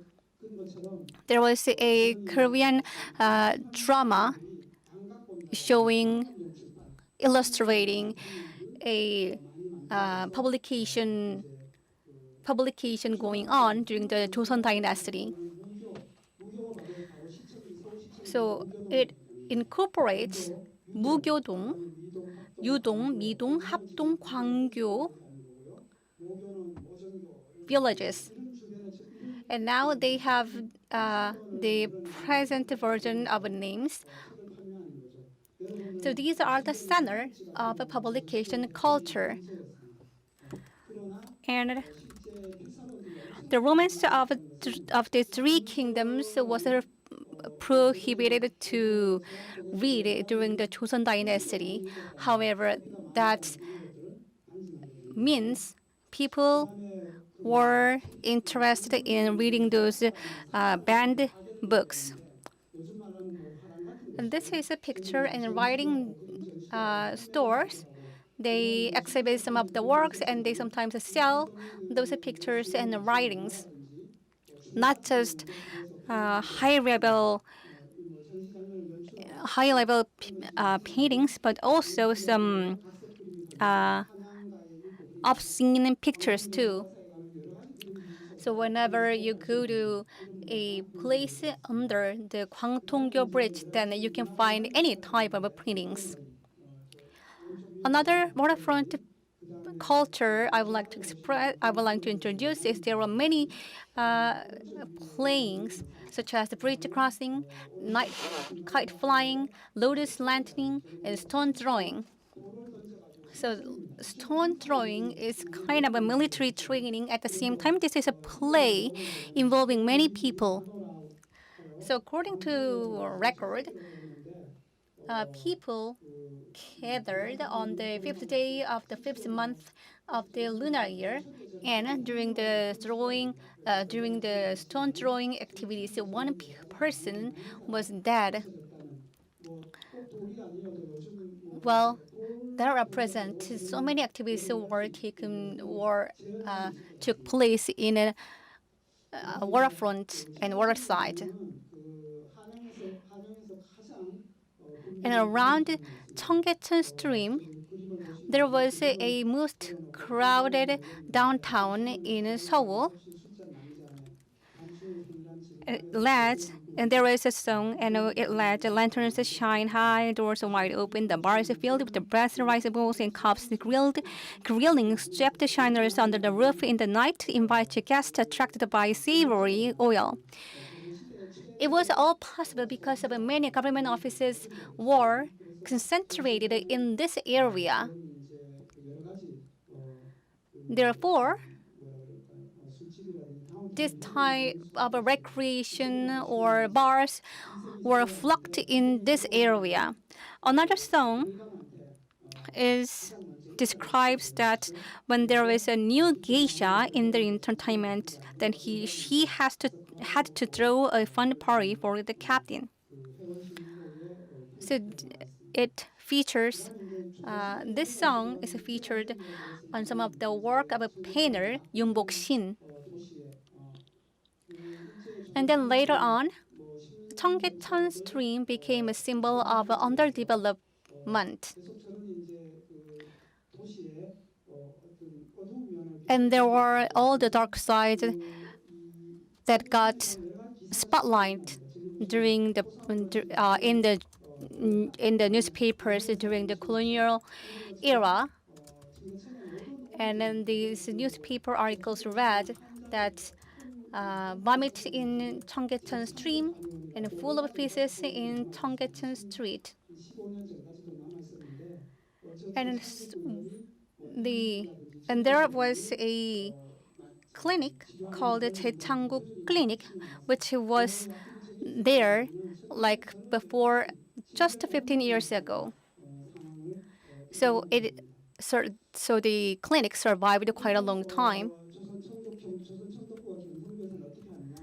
So the the Ministry of Gyeongseongbu, which is a government under the Japanese colonial rule, ordered to cover the Cheonggyecheon stream with coming up with a concrete Cheonggyecheon stream covering plan. So we may know that that covering plan was there in 1990s. However, it was there long time ago. So the newspaper also read that for the survival of Gyeongsong, Cheonggyecheon should be reclaimed. So this photo shows a covered upper stream of a Cheonggyecheon stream during Japanese colonial rule. So the newspaper also read that about the length and from which place to which point the Cheonggyecheon stream was covered. And then Korea was liberalized from Japanese colonial rule. And Korea also went through the Korean War, and right after the Korean War, Cheonggyecheon stream became a symbol of poverty and filthiness. The photo shows that there are fires in the Cheonggyecheon stream area. And in 1955, the government decided to cover the 135.8 meters of upper stream of Gwangtongyo Bridge. And this time, there was a slogan at the time that no modernization is possible without covering Cheonggyecheon River. Therefore, keeping Cheonggyecheon stream clean is unpractical and unrealistic. So they built road and even overpass. So what you see on the right photo on the right side is a Seoul Arcade and overpass being constructed. And this slide is about the disappeared streams and the symbol of modernization in Seoul with the Samil Building and Cheonggyecheon overpass. And this represents the miracle of Hangang River. Therefore, at the time, every news articles featured this photo to tell how Seoul has grown from since the Korean War. And then 30 years on, the Cheonggyecheon stream becomes a symbol of traffic jam, danger, and underdevelopment again. So this news article says Cheonggyecheon overpass is blocked for a year because of the renovation works. And it is so obvious and clear that the traffic jam is there in around the Cheonggyecheon stream and the overpass. They had to cover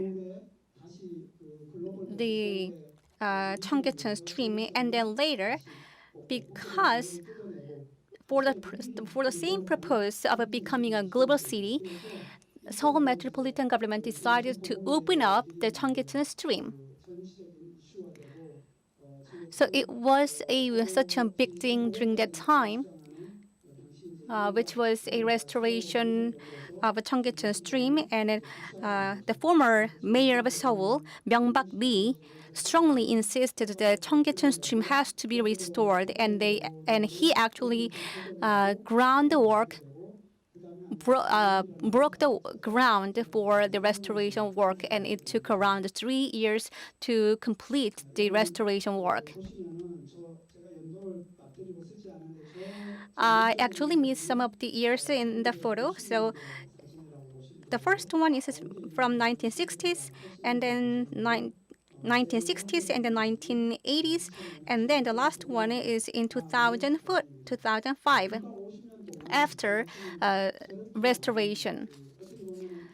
So it is a stark demonstration that Cheonggyecheon stream went through such a dramatic changes, showing a compressed growth in Seoul and all the changes over the course of 50 years. They had to cover it during the era of poverty, and then became another symbol of modernization, and it became a spot of danger. And the government, the Seoul metropolitan government, decided to open it up to recover the nature and sustainable growth. So again, Cheonggyecheon is a small stream of a 10-kilometer length. However, this is a great stream where all waterways come together, and this is central access, and it was a natural drainage to keep Hanyang clean, and it was the symbol of a politics of love for the people, and then became the most crowded downtown of a waterfront culture. And all those changes were represented in this Cheonggyecheon stream, even though this is just a 10-kilometer long stream, which is not that big. So I believe personally that this is the second largest stream after Hangang.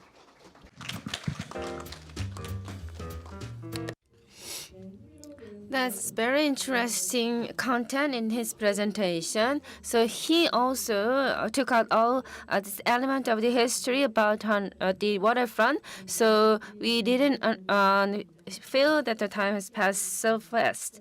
So now we're going to have a presentation number 2.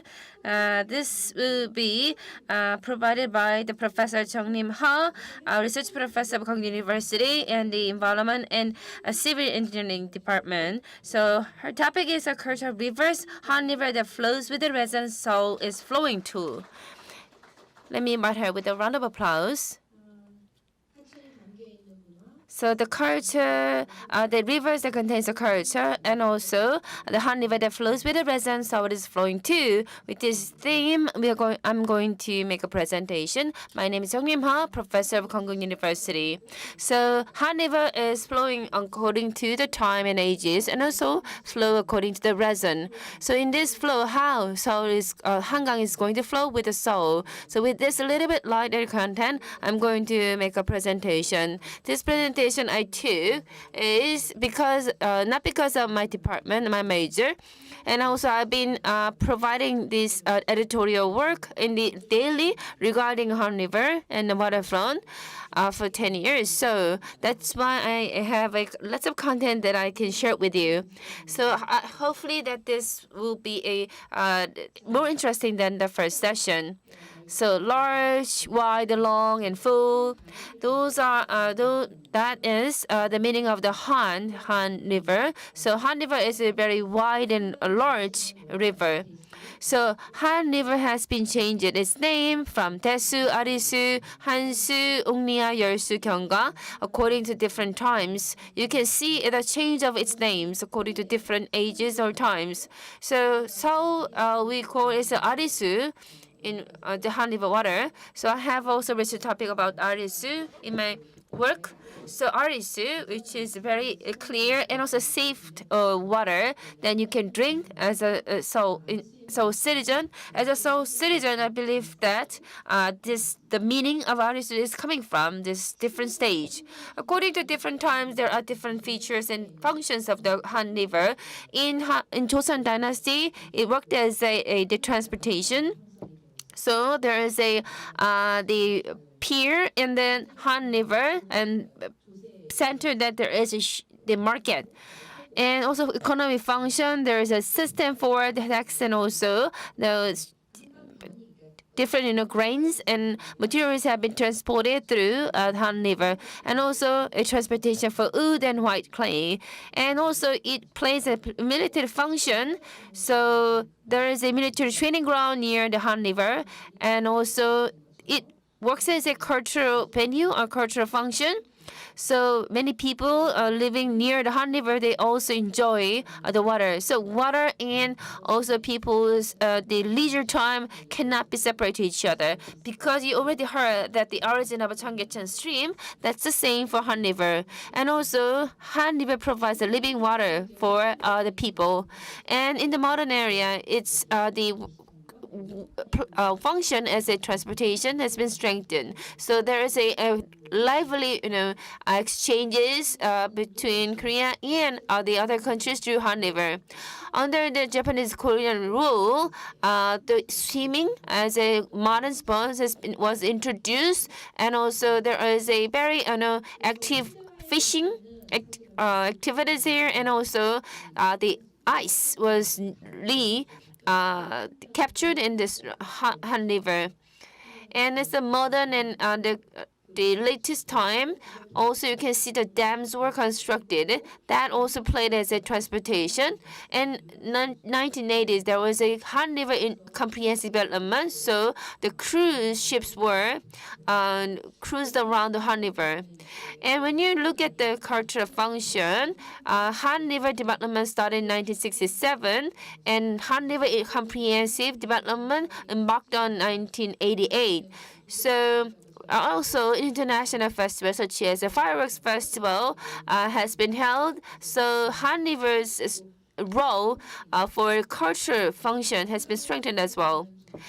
And Han River also provided living water for citizens. Safe and clear water are all coming from the Han River. So its function as a intake water source is very important. So as you can see, the river's function has been changed according to different times. So where does the Han River come from and where does it go? There are two sources of the Han River. So in the Kumgangun, this is a going through the Gangwon province and Gyeonggi province, and also that's a Bhuwan River, and starting from the Kumgangun and Kumgang Mountain. Another one is the Naman River that is starting from the Taebaek city of Gangwon province, which is the mainstream of the Han River. So Korean people is becoming the one through this Han River, offer two rivers, Bhuwan River and Naman River, to become one. So I believe the Han River signifies as a meaning for the place of national harmony. I believe that this significance is all the more important for us. Daily 2,000 tons of water are coming from the Han River every temperature 9 degrees Celsius through the 4 seasons.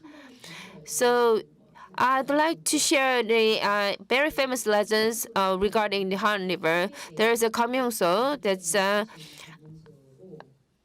Kamyongso in the Tibet. So the dragon living in the Western Sea wants to become a dragon and ascend to heaven. So that's the Kamyongso, where this monster serpent wants to become a dragon. And with the dragon waves, it wants to go to the heaven, but still it cannot go up to this heaven, rather just keeping, dragon waving. So when you we read this kind of legend, what I can feel is that I was born in the year of dragon, so I have different feelings about this legend regarding the dragon who wants the monster serpent who wants to become a dragon. So dragon has a certain greater element than any other animal. So I believe the legend has a certain significance related to Han River. So this dragon, this monster serpent, according to this legend, so Kamyongso, where is the monster serpent who wants to become a dragon, lives there. But at that time, many cows were killed, so residents there felt that they no longer, left this dragon to kill cows. So the residents gathered their power and then kill this dragon. But still, some legends said that this monster serpent survived and then still do the dragon waving in order to and hoping to become a dragon climbing to the heaven. And also we have another legend in the regarding the Three Kingdom era. So there is a Domijin in Han River. Domi and his beautiful wife related this legend. Domi's wife's fidelity story is also related to this area. You can hear this portrait. This woman looks very beautiful. This is a Domi's wife. So Domi, who has a beautiful wife, and the Geru king and the Baekje, kind of a betting together. So if the Domi's wife throw her fidelity easily, how come this happened? So there's kind of a betting between this Domi and his King Geru. So and King Geru also just want to test the fidelity of Domi. But Domi's wife wasn't kind of fallen into the kind of tracks of the King Geru. Rather, she sent her servant rather than herself. So King Geru was kind of having the revenge sense of revenge, and then sent some they created a certain tricks. So Tommy's wife actually escaped from these tricks from the King Geru, and then went back to China and then met his husband. So this is some people say that this is a story to make the Baekje look worse. I hope that this story will be very interesting, make you feel fun, but turns out it is not. And we have a 청계풍경, the scenery about the Cheonggye River, and this is very interesting topic for me. So Cheonggaecheon stream was a kind of a laundry river where people should pay and then do the laundry for many housewives. So these days, the young generation, they do not install the laundry machine in their house. Rather, they go to the laundry bar and laundry cafe. So they do the laundry while having some cup of coffee. But here you can see the Cheonggaecheon stream river streams where people did the laundry and then having certain chats with the other housewives. This is also this interesting story that we can get a glimpse about Han River. And the peak of this Three Kingdom area, heyday of each country of the Three Kingdom period, their heydays overlap with the period when each kingdom occupied the Han River. So you can see the Baekje, the first one who had the heyday and occupied the Han River, and then Goguryeo and then Silla, meaning that they knew the value of Han River. So Han River is very valuable for each kingdom. And here, in the Three Kingdom era, the Han River basin, in terms of population and diplomacy, I believe the Han River's value was recognized by Three Kingdoms. So who occupied Han River really matters. So what is that? For example, the trade with China. Chinese mainland, also it is a center of the Korean Peninsula. In terms of occupy the Seoul, the capital of the Korea, it is also important to occupy Han River. So here in the Goguryeo, it tells that the king of Goryeo and the king of Goguryeo took control of the Han River basin and expanded his territory. And they set up the monument that said that it occupied the king occupied the Han River. And also there's a fortress which he went past this Han River. So even they really want to occupy the Han River by setting up or constructing the wall. So now this is a topic for the Han River that flows with the culture. I thought that I could tell you the story longer than this, but suddenly I came across this topic. So Han River with the culture. So the memory about the Han River, I also have a lot of a memory. I don't think that I have a lot of memory, even though I was born and raised here in Seoul. So regarding the river culture, I don't think that I will give you a serious story about the river's culture, but through this the discussion, how can we have a refresh or new approach or perspectives about the Han River? And also like the Cheonggyecheon stream, but also other areas and branches of the Han River. So, for example, those in Kuphabar, when it comes to development, we need to also set up the certain relationship between the Han River, the nature, and the development by human beings. What is the key value of the development? Also, how we can enhance or create social and cultural value of Han River. That's something we need to address and think about. My presentation is not reaching and fully covering all this, but I believe that audiences here has a certain expectation about that perspective. I believe that the harmonious nature and human and through the Han River, that's something that I want to throw as a topic or something to consider. So I believe that river culture can be also found and discovered through the relics and remains of the old culture. When you go to the Hanam city, you can see the Baekje period, Baekje kingdom relics you can find. So here, maybe earlier in the Baekje Kingdom area, the King Jangsu from Goguryeo also until the King Jangsu occupied this Han River basin for a long time. Baekje Kingdom occupied this area, and also Amsadong area. You can see that the largest settlement in the Neolithic age, around 3 to 4,000 BC, you can find those kind of settlements. That's something related to Han River and occupation of the kingdom. And here you can see that the excavation area of the Achasansong fortress, you can see the relics about the certain kingdom which occupies Han River. Also, the relics from the King Geru, the king which featured Domi's wife's story. So you can see the various relics, also fortress from the Three Kingdom era, are found in the nearby Han River. Also, you can see the Goryeo city. There is a relics from the Baekje Kingdom. Also, the remains or the potteries of this Silla dynasty were also excavated, and also dolmen of the older kingdom, you can find near the Han River.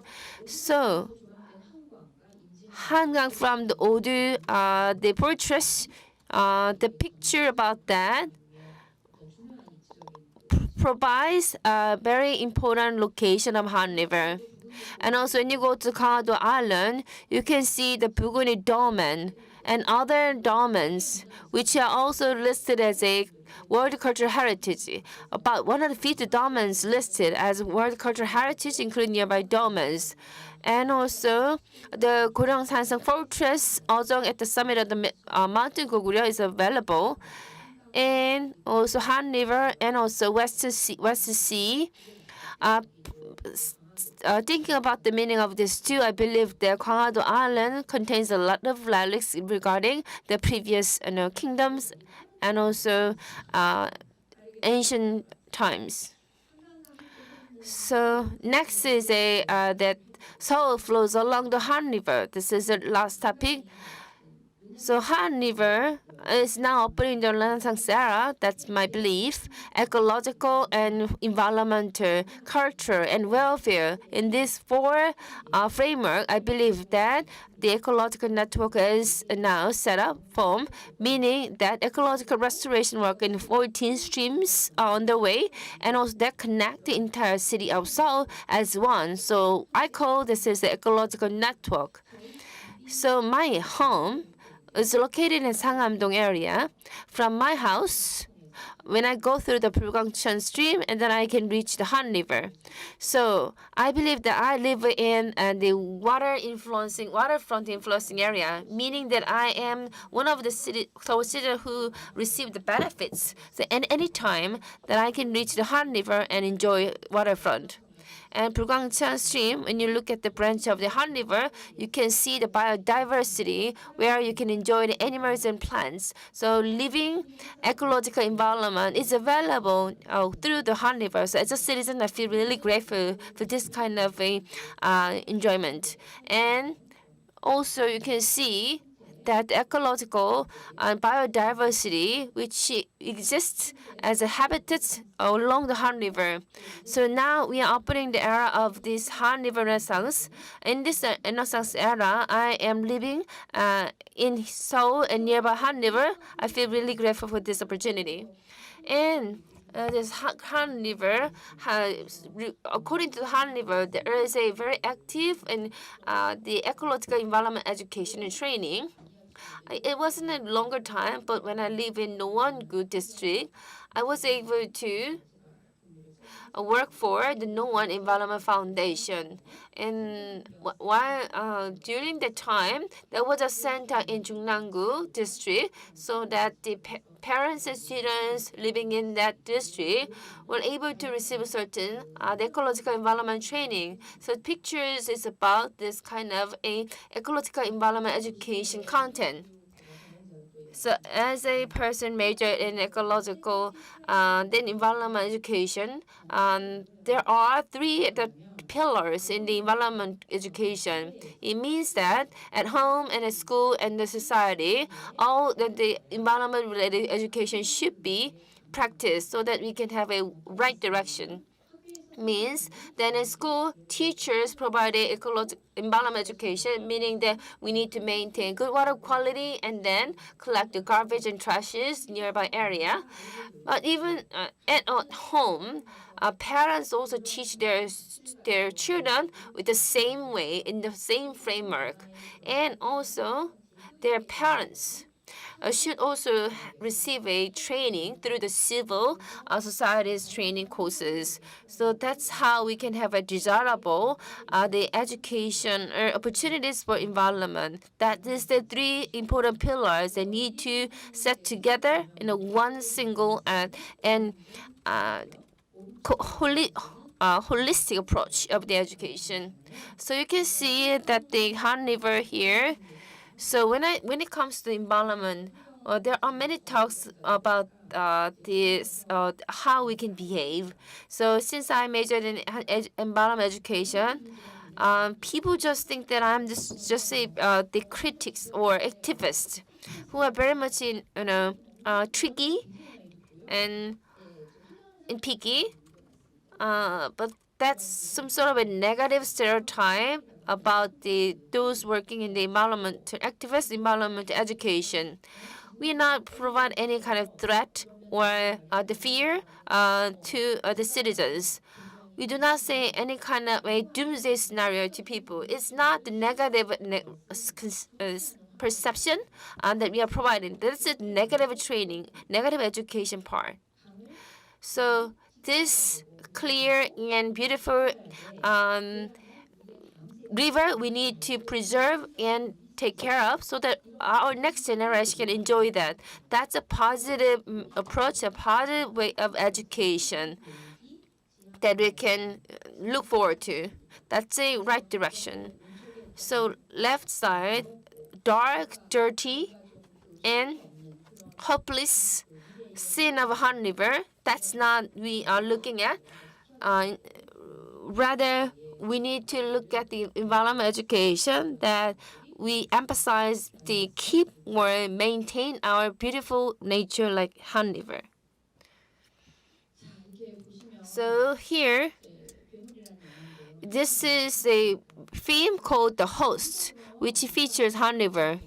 So when you look at the Domi's wife legend and also Kom Yong-sol's dragon story, so next generation can also remember what we did as a legend and the story. So how we can rewrite history and story about Han River. So here we have a theme called The Host, and there is a theme poster. Everybody already watched this famous theme. So this is only the hypothesis that there is a monster, and where in Han River, the Japanese, the factory workers kind of emitted or discharged chemicals that created a monster, and that this monster captured a girl of the daughter of a family, and the story is about getting back this girl, this child, from the monster. So 10 years ago, the director Bong Joon-ho kind of described this monster. You can see at the bottom there is a fish captured in Fukushima, nearby Fukushima nuclear power plant, meaning the looks of this fish is very much similar to the monster that featured in the movie The Host, meaning that we need to take care of our nature so that we can prevent this kind of things from happening. And Han River also, when we keep it and maintain it, that this will be the symbol of our wealth and fortune. Along the Han River, there is a song like a river wind or mountain wind, and all turns out that we need to also maintain our the nature by protecting that with a lot of measures. So you can see at the right bottom there are the garbage and trashes nearby the Han River. And there is a book called The Anthropocene. So plastics and other garbages from human beings are creating the different trends. So plastics and also radioactive materials, all these things are creating a new layer of geology in the Anthropocene. So what kind of earth and planet that we need to pass down to the next generation? What lessons and story we are writing for our next generation? We need to take a certain responsibility from that perspective. Now we are reaching the last chapter of my presentation. You can see the flow of my presentation, and for me is why fidelity and also dragon vapes of the Gamyeongso with that strong power. That Han River has a clean water, and also through the Three Kingdoms lilacs, we were able to see the blooming culture near the Han River. And also, Han River has provided certain memory to all people, and every age generation, you have memories about Han River. Also, our economic development also rephrases a miracle of Han River. So Han River flows, and the Seoul also flows too.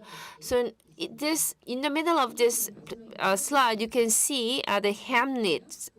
The scripture. So Hamlet said, live or die, that's the matter.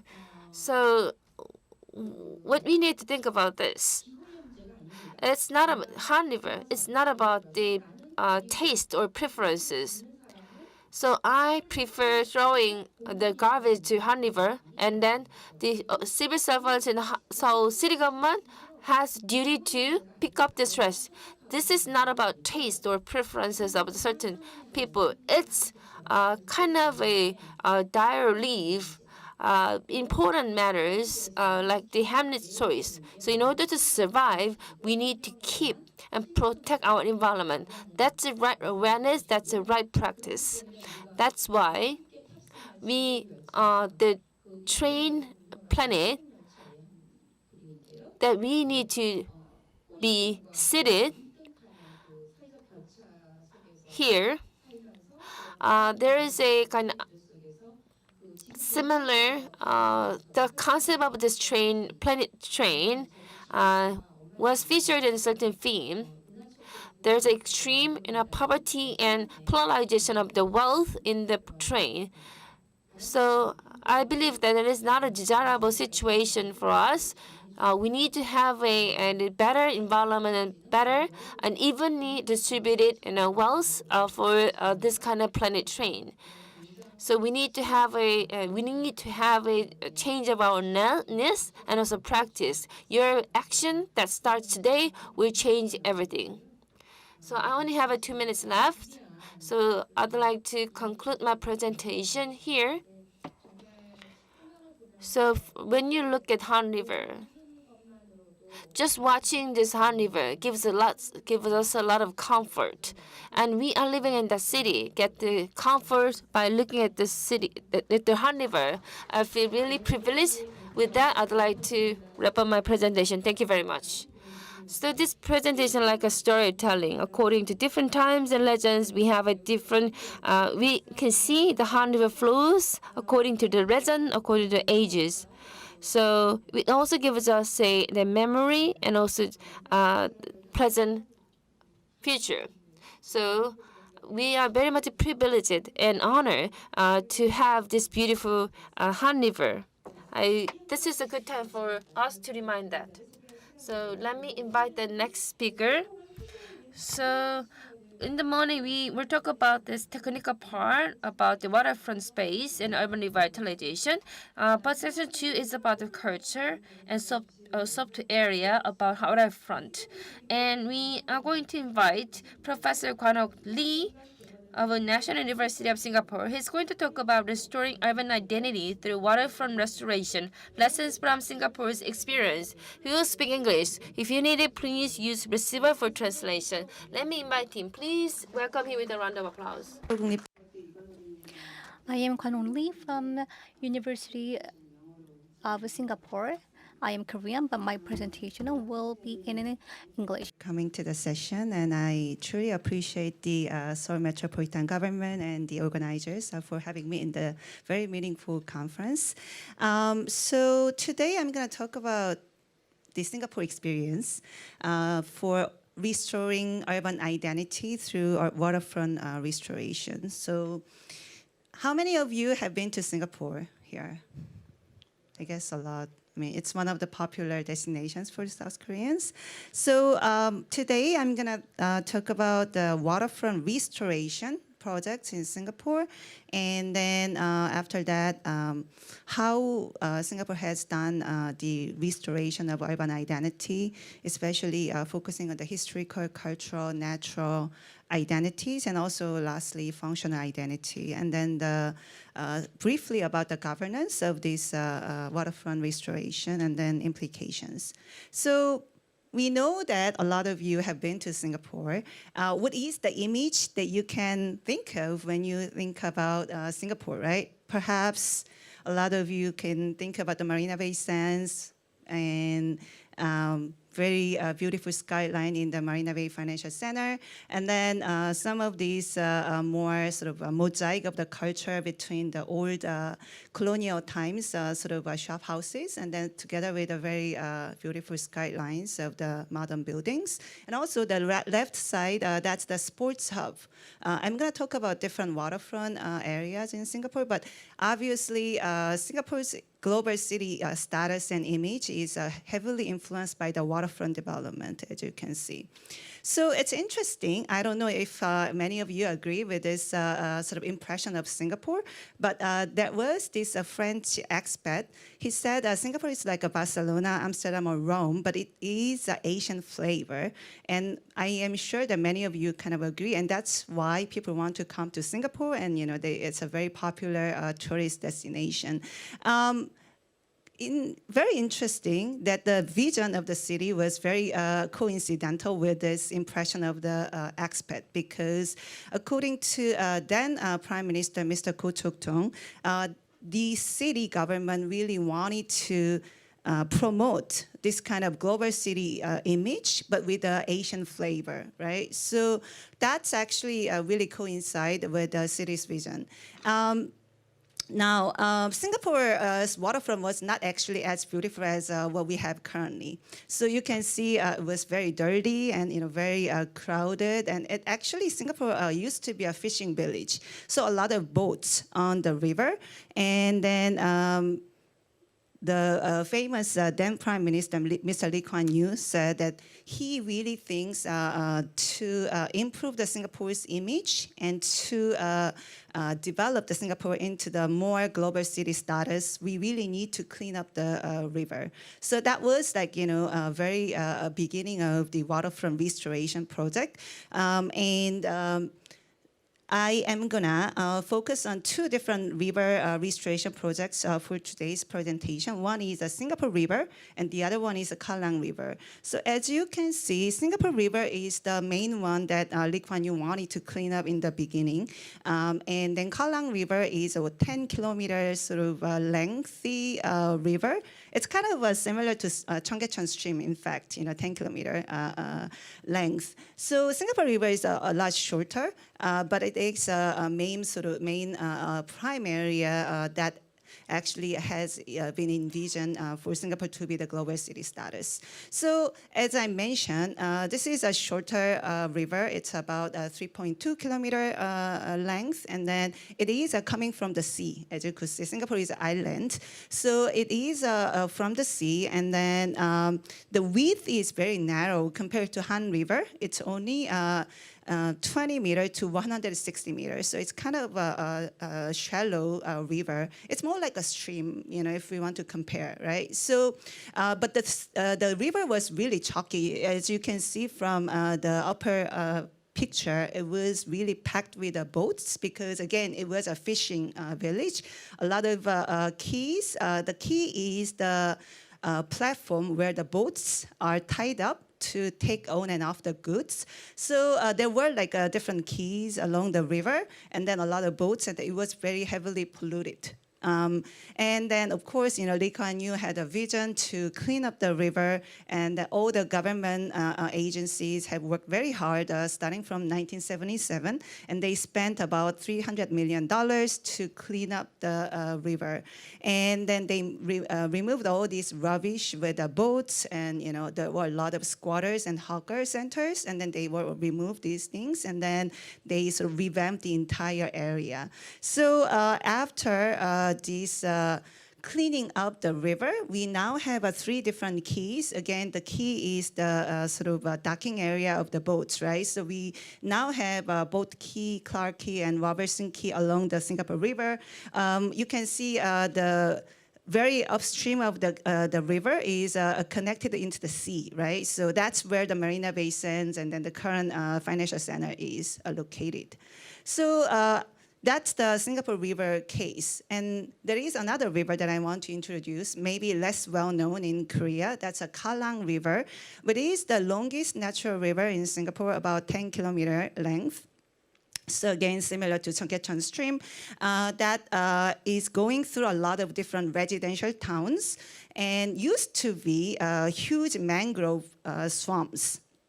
And then it was a very sort of beautiful natural area. But what happened is it's actually very similar to the story of the Cheonggyecheon Stream. They wanted to develop these areas to be the industrial area and also to be the airport. So the first airport in Singapore was actually located in this area. It's called Kallang Airport. So to do these kind of development, they have done a lot of reclamation. So they covered the river, some of the parts of the river with a concrete. And then, that's where we can see there were a lot of the last picture on the bottom, that's the industrial factories, right? So that's where they kind of have developed these airport and industrial estates. And then after decades, starting from 2010 onwards, the government have thought about, we should really revitalize this area because it's a beautiful natural river, but then it was not very much utilized. So there was exhibition called A River Runs Through It. And then the government has started this whole sort of long-run project to revitalize the waterfront for homes and workplaces and recreation along the waterfront. And then they wanted to connect these areas by sort of walking path and cycling path. And then they want to have a more natural sort of beautiful area along the river. So that's the Kallang River. So you can see, I don't know if I have a clicker. No point. But you can see from the sea on the bottom, right? It goes to the left side is a Singapore River, and then upstream is the Kallang River. And then along this river, it's a very like a shallow, long sort of river. And then you can see we have different projects to be sort of achieved along the way.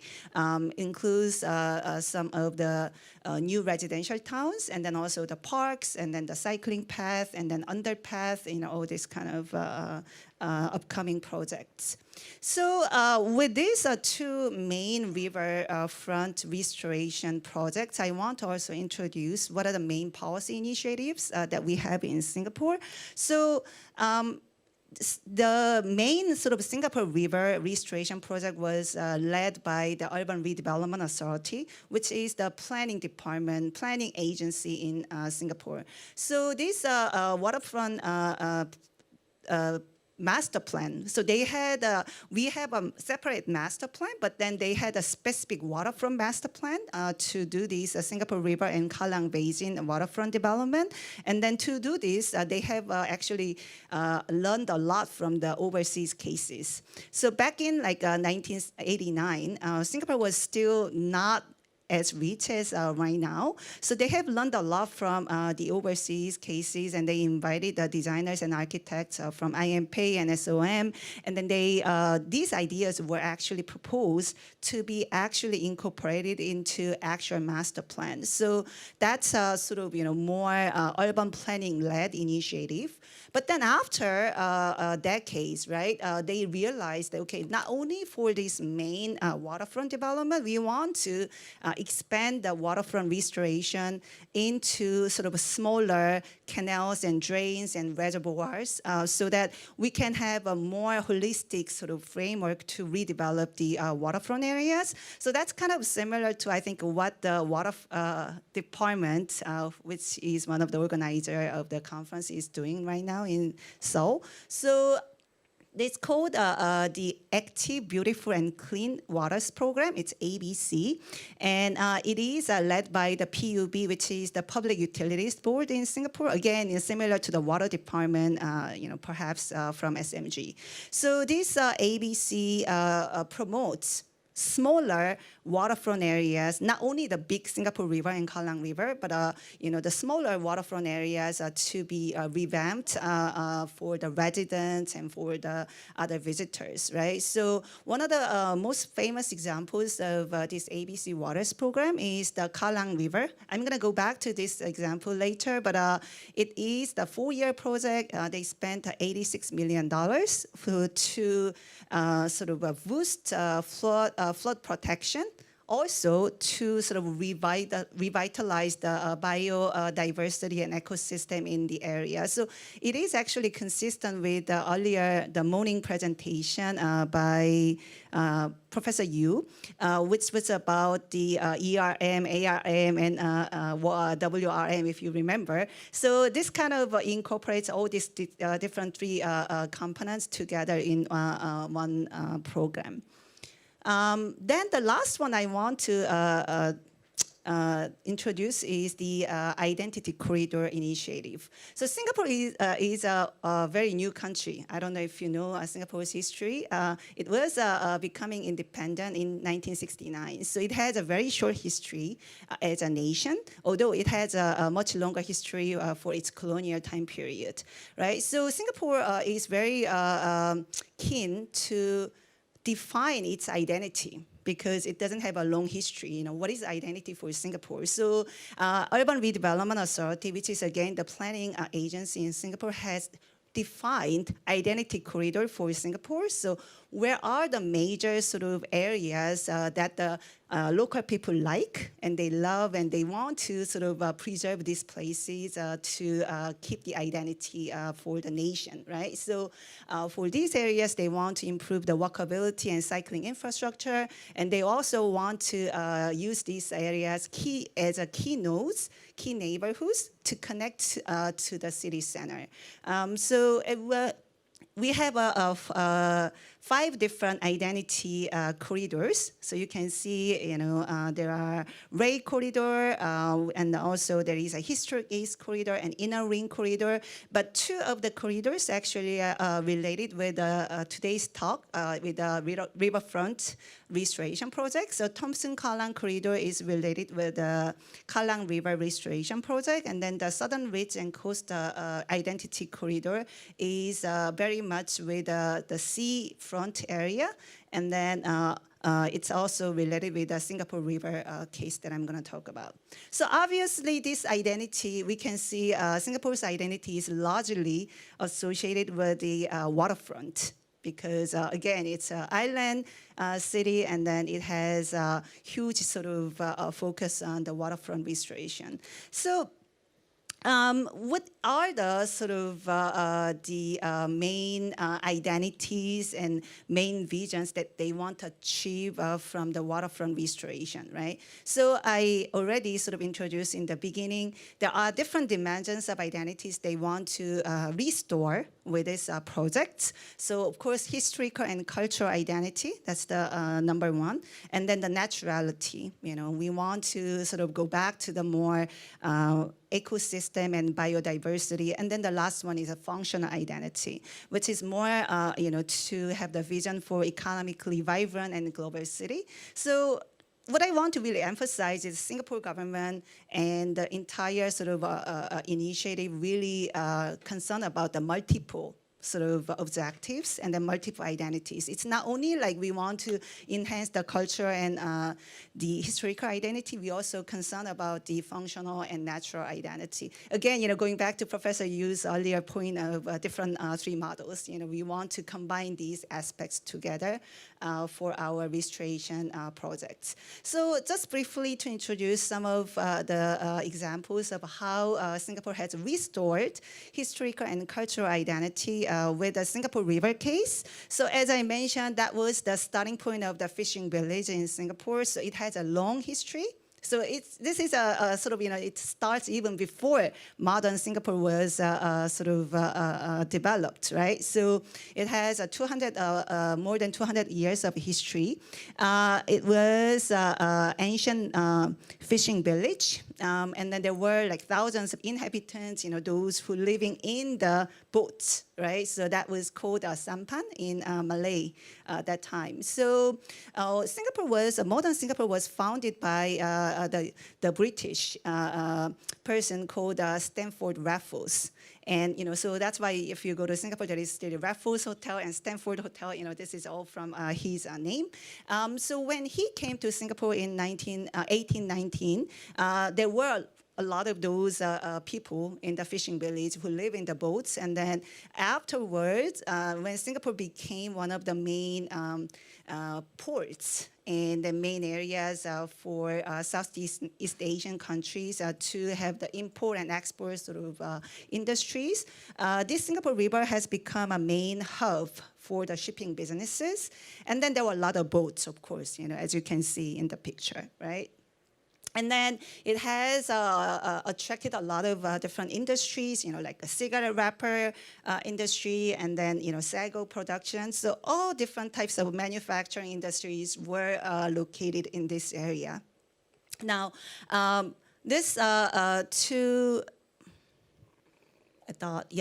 to preserve this old history, one of the sort of policies that the Singapore government has used is the conservation area. So this area has a lot of shop houses, so more than 200 shop houses, and then it's called a Tao style, which is coming from the southern China.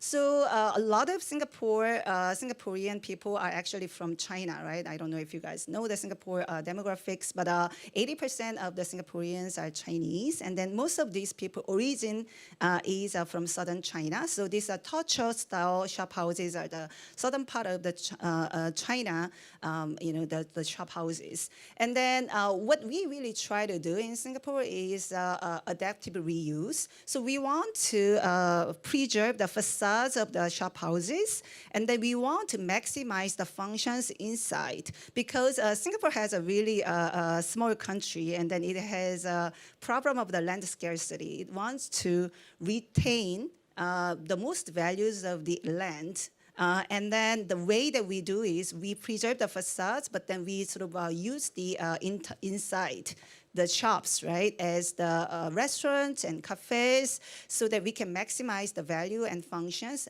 while we can still preserve the facades of the buildings, right? So this is something that you can see in the Clark Quay and Robertson Quay and Boat Quay, a lot of shop houses on the waterfront, but the facades are very well preserved. And then the inside, it is used for the restaurants and bars. And obviously, this whole area is designated as the conservation area.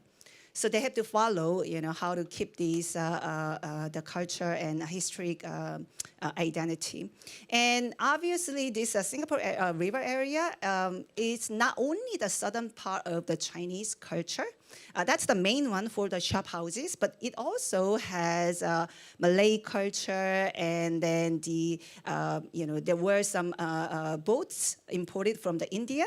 And then, of course, Singapore was a British colony, so it has the European colonial elements. So it is, sort of mosaic of the different cultures, right? So that's what they want to sort of highlight as the Singapore's cultural identity. So it's not only Chinese culture; it's a sort of mosaic of the combination of the different cultures, right? So you can see there is Raffles, the guy who founded the modern Singapore, his statue with boats from India. It also has a very modern sort of the bridge architecture, but also Singapore's symbol of the Malayan is there. So obviously with this little kind of statues and other things, they want to keep the culture and then historic identity in this area.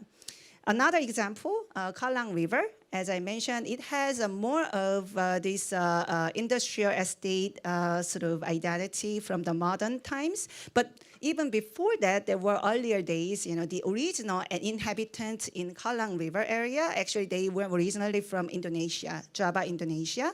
And then these people were resettled in different areas. So again, the modern Kallang River area was more for the industrial uses, and then the airport, as I mentioned, right? And then the other sort of identity for this area is actually sports. Singapore is a small country. We do not have the football or the baseball league, of course, And then the city itself was not really sort of a fun city. It doesn't have a lot of sports events and all this. And then they try to have more, promote more sporting sort of culture for the local residents. And then since 1973, they opened this original national stadium in Kallang River area. And then now they have revamped this area into the Singapore Sports Hub. Later, I'm going to come back to this Singapore Sports Hub case. But obviously, this Kallang River has the different identity from Singapore River because it's more for the industrial estate with their sporting sort of culture identity. So what they try to do is they want to preserve some of this industrial area, sort of industrial errors, remnants. So there was this gas work, which was the sort of very big gas work company in Singapore. So they try to preserve some of this structure from this company. And then they also want to promote more water sports activities. I think they were talking about the boating culture in the earlier session, right? So obviously kayaking or fishing, sort of water activities. And then a lot of interaction between the residents and then these waterfront areas.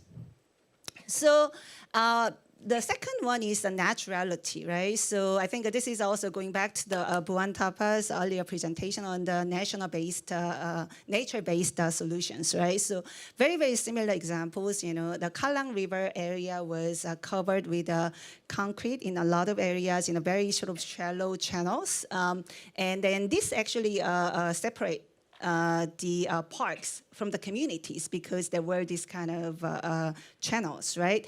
And then they try to restore the river banks by these soil bioengineering techniques. I'm not an engineer, so I don't really have a very deep knowledge on these engineering techniques. But what I know is this was the first attempt to use these soil bioengineering techniques in Southeast Asia in tropical weather. So it was a very ambitious kind of project, about 2.7 kilometers length, and then they want to.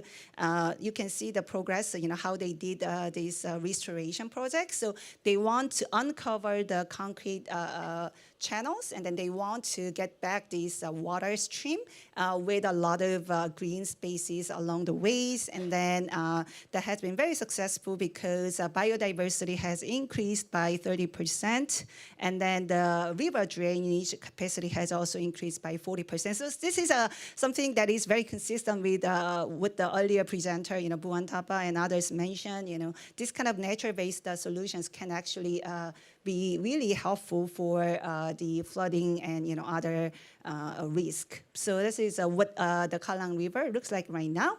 And the last thing I want to discuss a little bit is about the functional identity.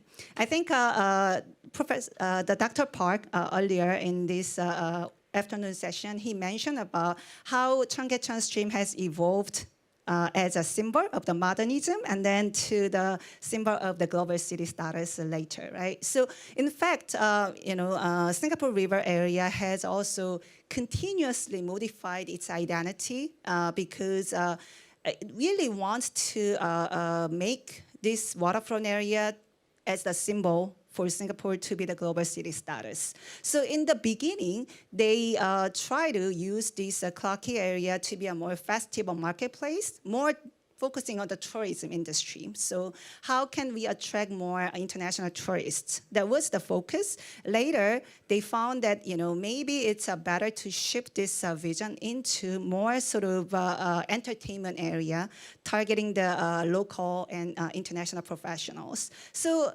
what I want to emphasize is they really try hard how to sort of continuously reinvent this global city image, because that's sort of main purpose of this area. And obviously they continue to benchmark of the cities of the good design. So design is really important feature for this. But on the other hand, some people complain. Now it's becoming totally not Singapore. It's just cosmopolitan. What is really the area about for the local Singaporeans. So that's question, how can we draw the balance between the sort of preservation of the local identity and really promotion of the more international and global culture and those trends. The Kallang River area, as I mentioned, that's where this stadium, the new stadium called Singapore Sports Hub, is located. So entire area is still under sort of development right now. Singapore Sports Hub is already developed, but the other areas already is undergoing the current development. And it has, of course, different components for planning. So multiple sort of functions, again, not only the sporting sort of purpose, but also the special and environmental, cultural, and other aspects they want to emphasize. With that, I want to also echo, also I think Bhuwan, Thapa already mentioned in the morning session, how we can sort of promote the waterfront as the multifunctional spaces. Some other examples that we have in Singapore is U.S.A, the Urban Redevelopment Authority's multifunctional green and blue space plans. So they have already acknowledged that the blue spaces, which are the waterfront spaces, should be incorporated with the green spaces. So it's not the separate plans, green and blue together. And then you can see, one of the examples of the Marina Barrage. That area is the, where we do the flood control, but together with the desalination, because Singapore really lacks water, fresh water. So what we want to do is, while we control the flooding, but we also want to make the salty water into the fresh water with the desalination. And together, we can also create some recreational area with the lifestyle attractions, right? Because this Marina Barrage is a very good picnic area. People can just, take a walk. So this is a sort of, something that we want to create with a multifunctional kind of spaces with a waterfront. Now, the last, I want to briefly touch with the governance of how this kind of waterfront restoration projects have been processed in Singapore. So I already mentioned several names of these statutory boards.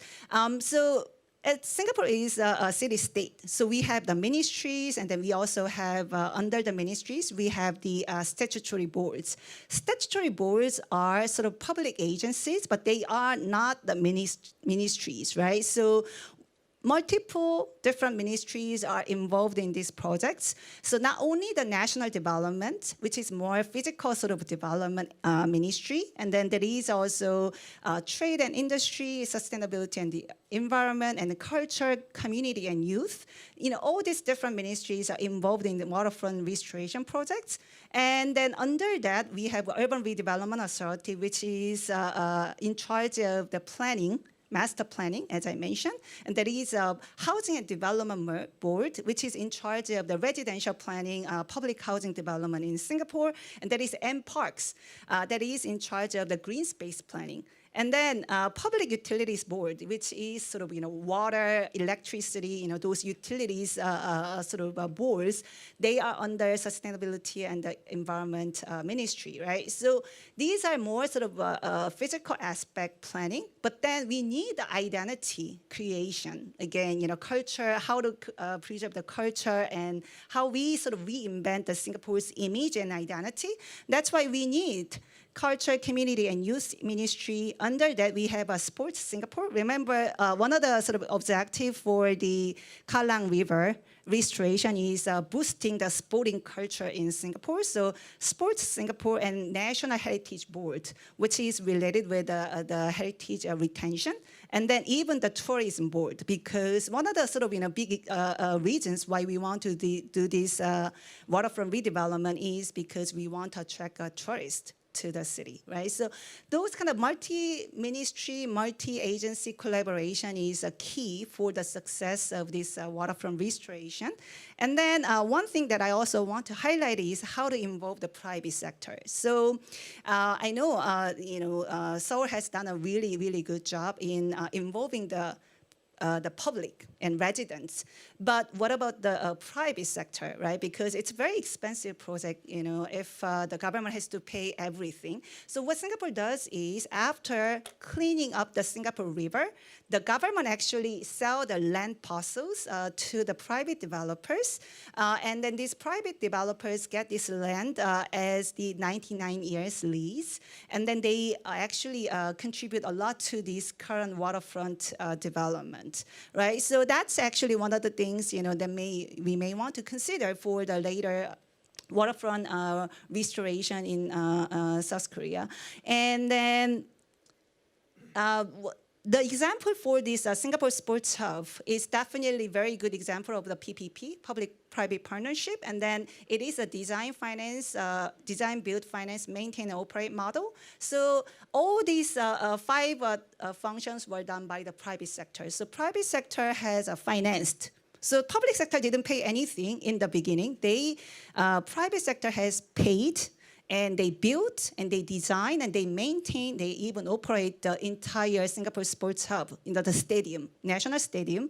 And then the government is only paying the unitary annual payment for these years, right? But unfortunately, the partnership didn't really go well, and you know there were some hiccups, and then the government actually terminated this PPP contract in the last year, and then they paid $2.3 billion to terminate the contract. I mean, of course, you know we have to be very careful when we do this PPP, and you know how to make it more effective and you know more beneficial for the residents. I think that's the key that we have to consider for the involvement of the private sector. And last thing, of course, you know we can sort of encourage how the private sector can have their own voluntary sort of maintenance and operation programs. For example, in Singapore River areas, they sort of have its own private sector organization. It's called the Singapore River One, and then they are sort of driving the revitalization and then restoration in the current area. And then, of course, increasingly, we also want to involve more public in the Kallang River restoration project. So with that, I want to just summarize my presentation. So I have introduced the two different restoration projects. One is Singapore River, and the other one is Kallang River. And Singapore River obviously has transformed very dirty and poor environment of the river to the icon of the global city status in Singapore. But it actually has a very good job in preserving some historic and cultural identity. Of course, they have reinvented this area with the sort of more global and cosmopolitan image over time. And it is questionable again, how much we should preserve and how much we should adapt to the global trends. Kallang River, on the other hand, is a more sort of natural-based kind of solutions, and then it was more connecting to the local community, which is the more recent project. And then I have also introduced the relevant policies and then how the different agencies and different ministries have collaborated for this restoration. Some of the sort of, we're going to discuss this later, maybe in the discussion sessions, but we probably want to really think about how we can make this waterfront development to be more holistic. So it's not only like we want to have this single purpose, but how can we really be aligned with the multiple sort of purpose and then multiple visions, and then how it is connected, it can be connected to the long-term vision of the city. And then lastly, the governance would be really important when we want to do the successful waterfront restoration projects. Thank you so much for listening. 네, 고맙습니다. Thank you very much. Professor Ligano provides examples of Singapore in her presentation, how waterfront and the space can be well utilized. That's a process, and also examples of Singapore were well presented in presentation. There's also implications that we can learn from this kind of cases. So all these three presentations in session 2 were concluded, and now we're going to take a 10-minute break, and then we're going to have a panel discussion. Let me get back with you with the panel discussion. So 2023, the Joint Waterfront Seoul Urban Policy International Conference, first day, last session is going to soon start. So, the harmonious waterfront with the nature and culture. That's a topic for panel discussion. So, now we have the 6 panelists, including moderator. They are on all in the stage. So, the presentation speakers as well as panelists will join this panel discussion. So let me pass my microphone over to the moderator, Professor Jong Hong Park, Professor of U.S.A. University. Please welcome them with a round of applause. Good afternoon.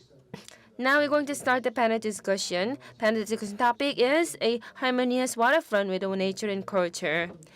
So we had a session 1 in the morning and session 2 in the afternoon. Through the session number 1, we had a 3 presentations, technical part about the development of waterfront space and urban revitalization.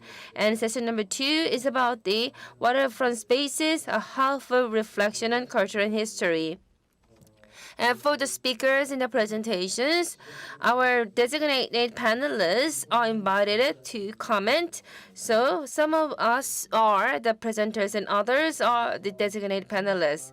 From now on, we're going to have a less than 1 hour long designated the panelist discussion, and rest of the time, about 15 minutes, we're going to invite the audience from the floor and receive some questions and comments from the floor. So let me introduce each panelist. The panelists from farthest from me. First of all, Department Manager Hong Bong Park of Seoul Metropolitan Government. Please welcome him. And next to him, we have also from the Seoul Director of Seoul Institute of Technology, Young-nan Kim. And next, the speaker of the previous session, Kwan-ok Lee, professor of National University of Singapore, and we have also the Session 1 speaker, Professor, Assistant Professor Bhuwan Thapa of the Appalachian State University of U.S.A. And also we have a Hyo-sup Woo. He's also the presenter, is also Industry Cooperation Professor of Sejong University. And next to me, Professor Jung-nim Ha from Konkuk University.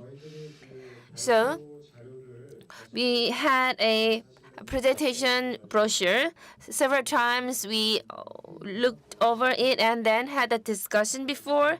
So we were able to summarize some questions, plan some questions for this panel discussion. So for your participation, we're going to have a Q&A session according to the sequence of our session 1 and 2. 그다음에 답에 대한 토론. You can remind some contents of our presentation and then please enjoy the questions and answers in this Q&A session. To the Professor Thapa, the Professor Kwan-ok Lee of the Singapore University has a question. You talked a lot in your presentation. You talked a lot about the cases that are very interesting on nature-based solutions. I was wondering how financially sustainable these cases are, especially in terms of the benefits and costs, because you're not doing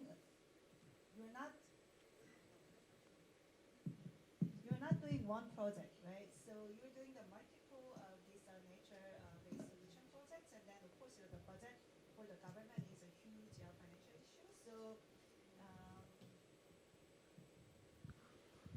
but of course there are benefits.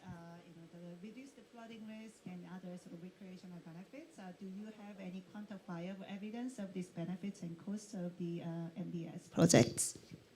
Thank you. Thank you for the questions. Now in terms of cost and benefits, one of the challenge of nature-based solutions and quantifying the benefits is that it has multiple benefits. Okay, so it's not only in terms of flood reduction, but it has mental health benefit. It has benefits in terms of purification. So what we have done so far is that there is a good evidence in terms of benefits in terms of water flood reduction, okay? So because the benefits have only one metrics to compare, which is how much it can reduce in terms of flooding. So there are a lot of technical report which will quantify that which strategies would benefit how much in terms of flood reduction. However, there are not a lot of studies that try to bring all the benefits together, such as of one strategy, what are the benefit in terms of health? What are the benefit in terms of flood, in terms of groundwater recharge? So yes, there is, in terms of benefits, there are on some dimensions, but not on all dimensions, okay? Now, however, I'm also interested in looking into those kind of questions so that can help policymakers. So, if there is any interest in terms of looking at that aspect, I'll be more than happy to work with different colleagues here. So now, in terms of how can we really create a sustainable financial model, one of the strategies that I think would be very important is that whatever policy we make, we should not make saying, hey, we should not ask for one particular solutions, okay? But rather, we should focus on output. So for example, let us say if we are creating a policy, we should say that the new development should not emit a lot of waste or a lot of water discharge, okay? So once we focus on output, then we are not prescribing certain policy solutions. So the developer would by itself choose whatever is most economical for them in terms of reducing water, okay? So I think the sustainable model is the model that would focus on output rather than focusing on specific technologies of nature-based solutions.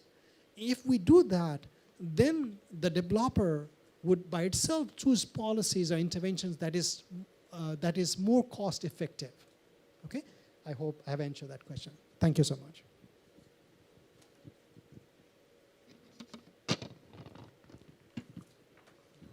Yeah, thank you very much. 그러니까 일단 자연 So natural-based solution. Regarding you have the same opinion. When it is applied, the effect and cost and so accurate, report about the cost and benefits, quantifying cost and benefits. That kind of report is not much available. So you need to analyze various the effects and also come up with the measures. So I believe that this will be in a free discussion, free question session. We'll receive lots of questions from the floor. And next one is about this, the amenity restoration and urban streams in the categorization of stream restoration. We have Professor Hyo-sub presented this. So this is my question for Professor Wu. The question is, you talk about different strategies such as amenity restoration, ecosystem restoration function. So my question is, are there practical ways that we can promote both function, that is amenity restoration and ecosystem restoration in urban waterfronts? 예, 감사합니다. Thank you for the question. So thank you for the question, Professor Thapa. So if there is anything that I cause you to confuse you, then I would like to correct this. There is a continuous spectrum, not a separate one. So that means we can establish some zoning plan on our restoration project. And as I said before, there is a semi-ERM. That means if we cannot actually put into place a truly ERM, and also we should also consider amenity of a river. And if any approach is not plausible for the condition, so we have to be as close as possible to the nature, which is a semi-ERM. So I think that is possible in a functional perspective. 감사. Thank you. 다음에는 Thank you very much. Next. So Professor Kwon Lee from the Singapore University will ask question to the Professor Hyo-sub. So I'd like to ask question in Korean. So my question is that I really enjoyed your presentation, and my point is that there are many strict moments, and so we have to consider the sensibility of the local resident. Then, when you think about the local residents, there are a wide variety of generations, and there could be some conflict between generations. And as you just mentioned about the ARM, there is different amenities or demand from different generations. So even though they are in the same generation group, there could be different or preferences depending on their income bracket. So how can we approach to the holistic approach to the restoration project, and how can we actually take action practically? 답을 아마 I think the person who did the engineering and planning would have the good answer, but he left the conference room, so I have to give you the answer. And there is sustainability, spatially and in a time manner.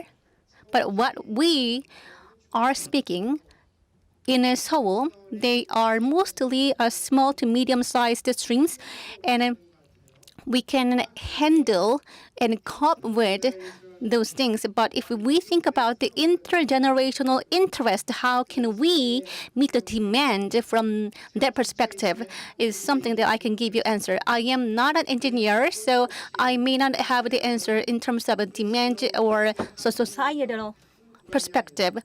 But this is not a single spot because the stream flows through a long range. Therefore, there are different colors or preferences that we can cater to the local resident depending on the spot along with the stream. But the exact answer can be given by the designers, I guess. 감사합니다. Thank you very much. So regarding the presentation of this Professor Wu, also Professor Ha from Hong University has a question. So among your presentation, ARM, ERM comparison, also semi-ERM content, those are something that I feel very impressed. So functions of river, about the safety of the citizens, that's really important. However, that is a very basic and fundamental in things. So I believe that the worldwide trend is ERM is very important. Regarding the Han River's development, do you feel any kind of issues? If there is, how we can improve that? Is there any kind of technical implementation measures available? From the ERM perspective, what is the desirable direction of the restoration of Han River? Please share your opinions.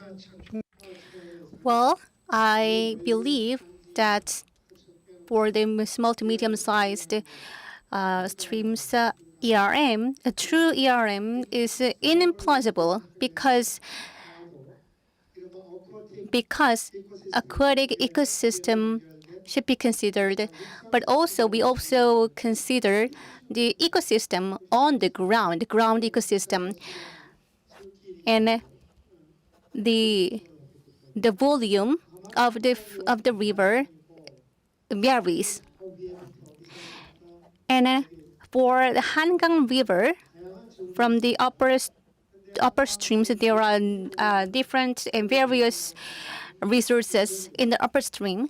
However, still, we can maybe carry out semi-ERM, but fully ERM is something we cannot carry out for the rest part of the Hangang, because since we just pursue the naturality as much as possible, because there are Paltang Dam and Misari neighborhood. Those are the areas that we should probably focus on preservation. Another thing is that there are Jungnangcheon Stream and Sanggang River, and between them is Jeollado Island. Right now, we don't have that because of the restoration project, and instead we have Bamseom.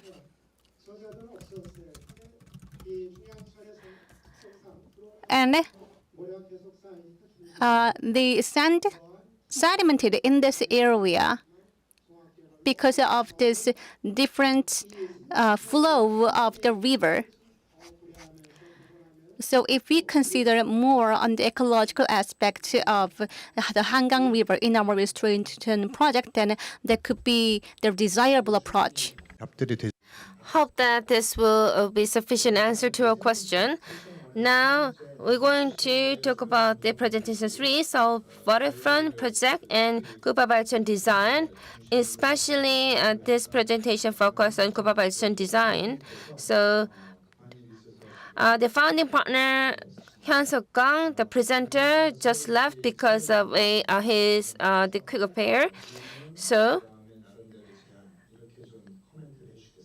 why don't we listen to the questions to comment about this presentation? I am Youngnan Kim.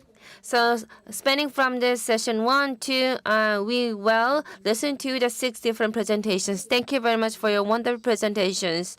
And in this presentation, so on the waterfront, so the city space for reflection and relaxation. For that, I believe this content will be very helpful for policymaker to come up with a certain plan.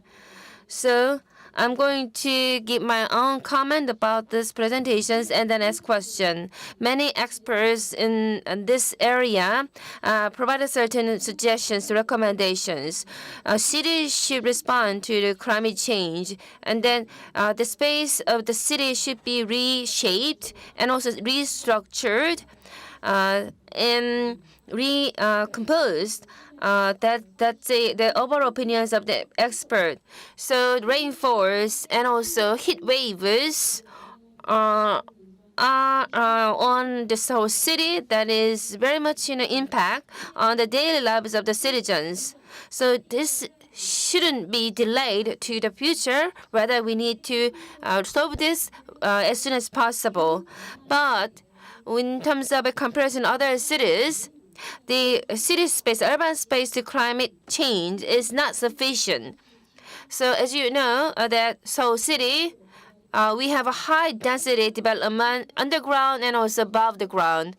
So it is really difficult to respond to the climate change and extreme weather conditions. And also Seoul City is the biggest carbon emitter. So from the policy making, we need to also transfer itself to the carbon absorber in terms of policy, I mean.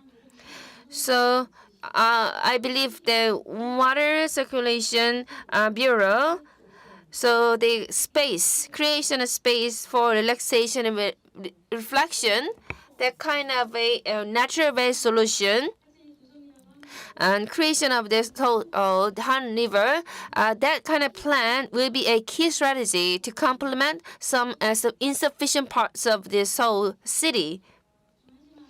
However, Professor Wu also mentioned that the rivers, without the water intake or ecological part will be important, but also rivers take responsibility for the lives of the citizen, also prevent the flooding from happening. So when I say that the relaxation stream of the Han River, water intake, ecological, and the safety and water control aspect, how we can reflect all these items in the planning. I was supposed to ask that, but this speaker left. So in terms of a stream maintenance wise, we had examples, for example, Cheonggyecheon River and Yangjaecheon rivers. So I believe that regarding these maintenance and refurbishment of the water, the streams, water intake, and also the ecological part, how we can come up with a good plans. So our streams have been formed for the water intake, but we need to create this place, harmonious space for water intake and ecological living, as well as the protection against flooding. So we have rivers upstream, midstream, and downstream. So in an upstream, we are doing the water intake, and the midstream, the water intake as well as the water control, and downstream. And also we are working on this water control and flood control. So Cheonggyecheon stream is very important in terms of water and flooding control. So flooding control is a basic function that we need to maintain for the Han River. And so I believe that the one river, one stream contain the features and functions of the water intake as well as the ecological part along with the water control. So water control and flooding control should be the basic and fundamental function of the stream. But at the same time, we need to also harmoniously containing the functions of the water control, flood control, as well as the ecological control. So all these characteristics of this place should be explored and studied, so we can preserve the ecological aspects of the Han rivers and streams. That's something that we can do as a solution. But we have a person in charge of this in the Seoul City government. So additional answers, if there's any additional answer he can provide, let me ask. 준비를 안 하고 있는. I wasn't really prepared for it, so it is definitely off script. Many professors already pointed out that this whole metropolitan government have been thinking of this matter, and that's what we are discussing right now in this conference. I think the Hangang River is significant in terms of safety and water control. Then what about the streams? I believe people before me and engineers and designers have put many effort into making the river safe from flooding. And Seoul is a mega city, so many people have this pressure that it has to be safe from any disasters like flooding. Therefore, we did focus on safety and flood control, but ecological aspect is right now considered within this whole metropolitan government, of course, securing flood control and safety. And if necessary, then we have to buy some of the land around the streams to make sure that we provide enough services and safety. And I must ask it before that what is this whole type or Korean type waterfront? And I had a lot of headache to figure out the answers. And yes, there is a waterfront of Korea, which involves in mountains and a lot of rivers because of the geological features of Korea. So again, if abundant mountains and rivers are the strengths of a Korean type waterfront, then we have to tap into those resources. Then I would like to say that safety and flood controlling is always incorporated in our plan. Thank you. Thank you. In session 1, the audience already listened to the presentations, ecological aspect, and also the property development, the financial economic part, like the property development, also the flood control, water control aspects. We address these three things so that we can have a multi-purpose, the waterfront. We need to consider all of these aspects all together.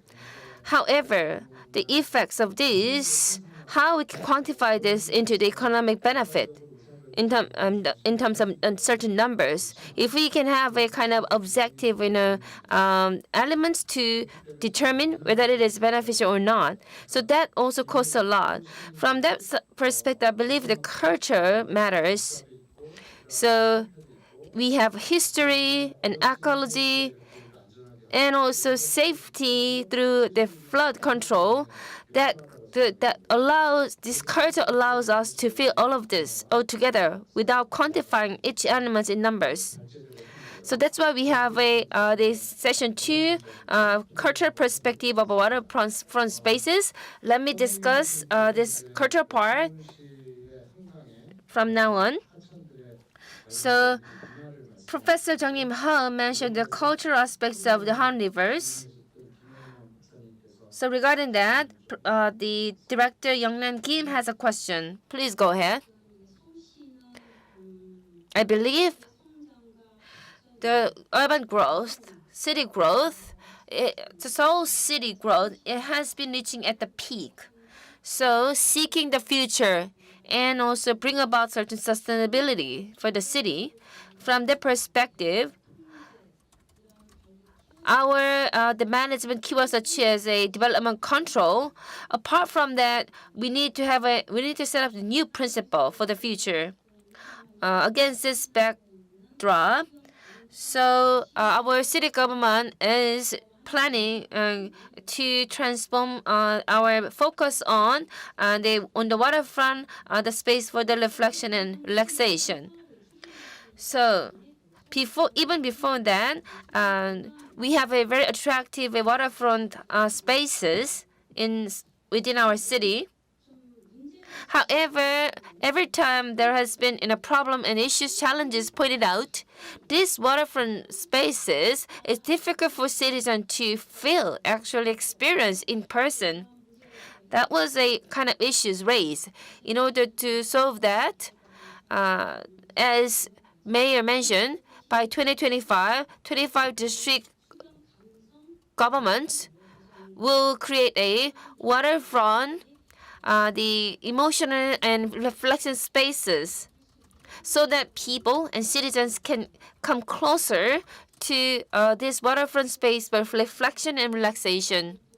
Regarding that, I want to say one thing again. If that is the case, in order to make this happen in the project, our day-to-day lives of the citizens and also waterfront space for reflection and relaxation, these two closer to each other, we need to have a certain bridge and medium between the two. But that is not insufficient right now. And also, this Seoul City project to create a space for reflection and relaxation, there is one more element, that is a culture. Along with the beautiful nature, citizens should enjoy and take a rest and enjoy certain cultural elements. So that's something we are putting and push forward, and then it is also only natural for us to do that. From the cultural perspective, Han River has contained a lot of things, but in principle, we were supposed to provide a lot of cultural elements through the Han River, but connecting the cultural elements to the day-to-day lives of the citizens, there are not many things that we can do in terms of bridge. So big river connected to mid-sized river and also related to the small rivers. 60 different streams and branches are from the Han River. So when it comes to the culture, citizens should feel come closer as a culture. So small streams will be something that people feel closer. So these small streams, what kind of things we need to introduce so that people can feel closer to this kind of small streams as a cultural item they enjoy?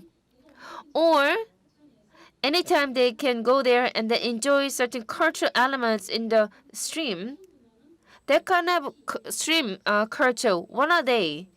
That's the question that I want to ask.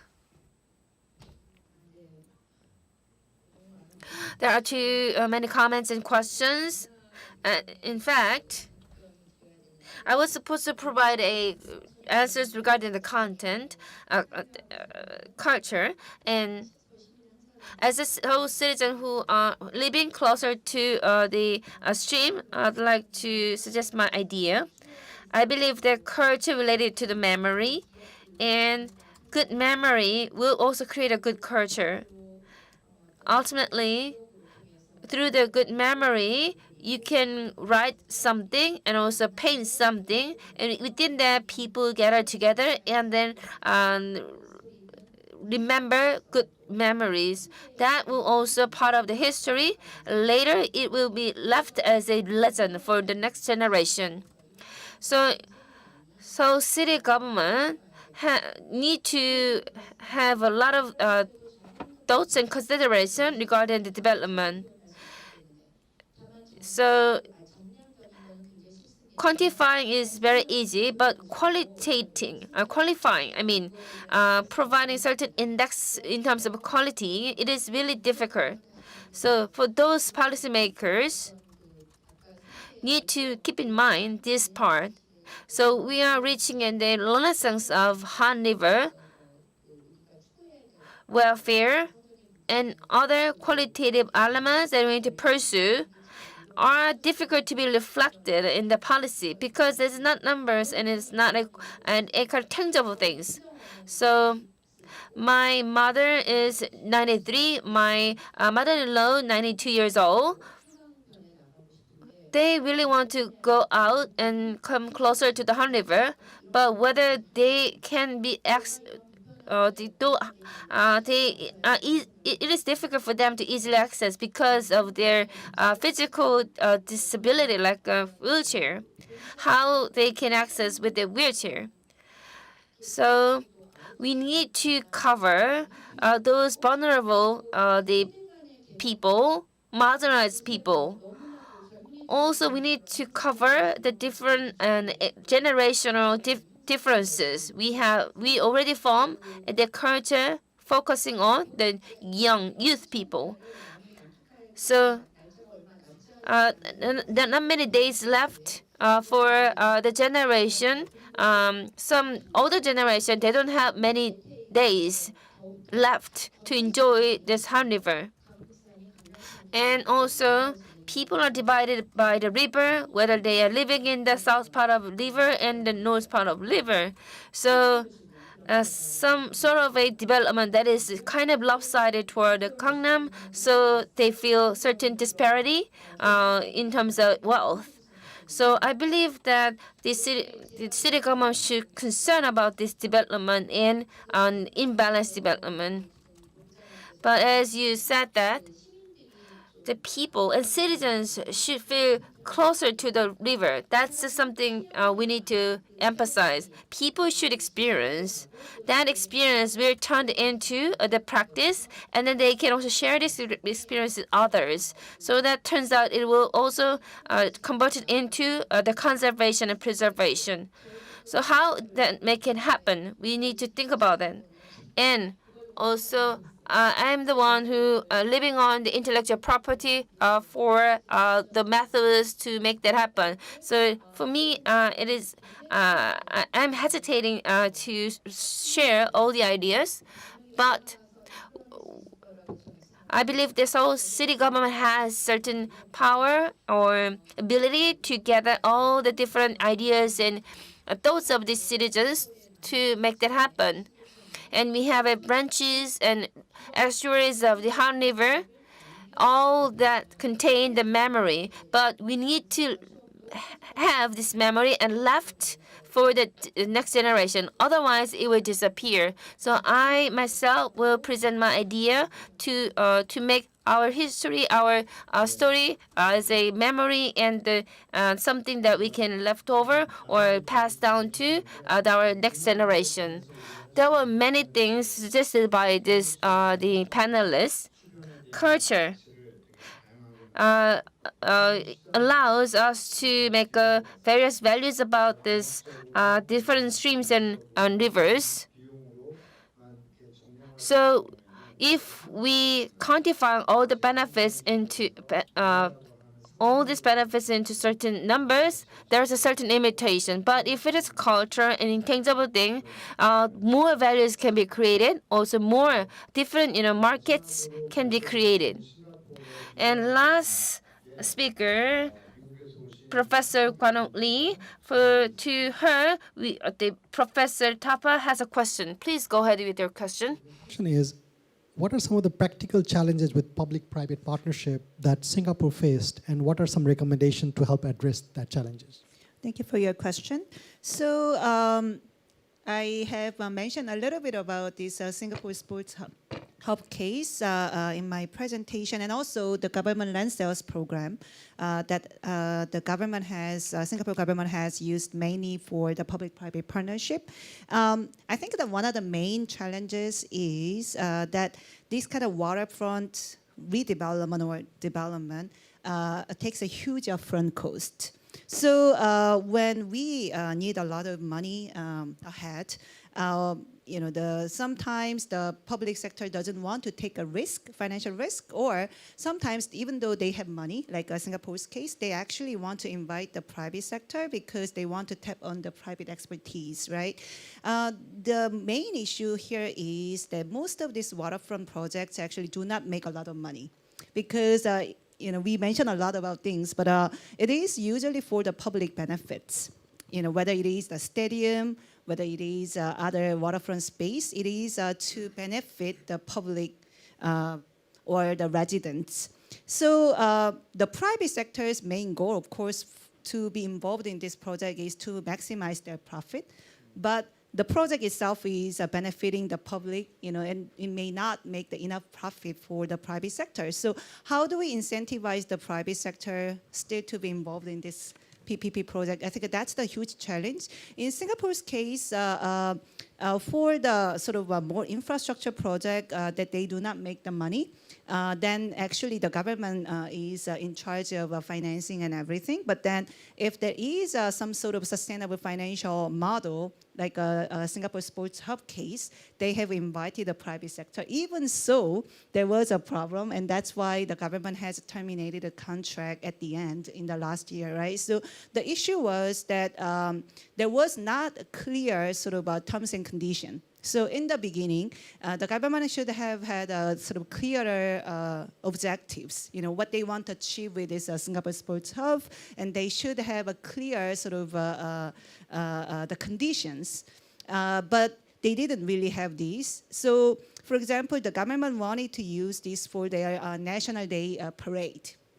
And then the private sector, which is in charge of operation and maintenance, they charge it a lot to the government. So the public complained a lot. Why do spend so much taxpayers' money for this kind of National Day event, right? So, and then there were not many sort of free events to the public. So at the end, there were a lot of complaints from the public, and that's one of the reasons why the government has terminated the contract. So I think one thing that any public sector should really do before they actually do the PPP is that they should really clarify the objective of what they want to achieve out of this PPP model and how they sort of want to utilize the private sector's expertise and their sort of collaboration, so that they have to really be clear about what the roles and responsibilities of the different sectors, and then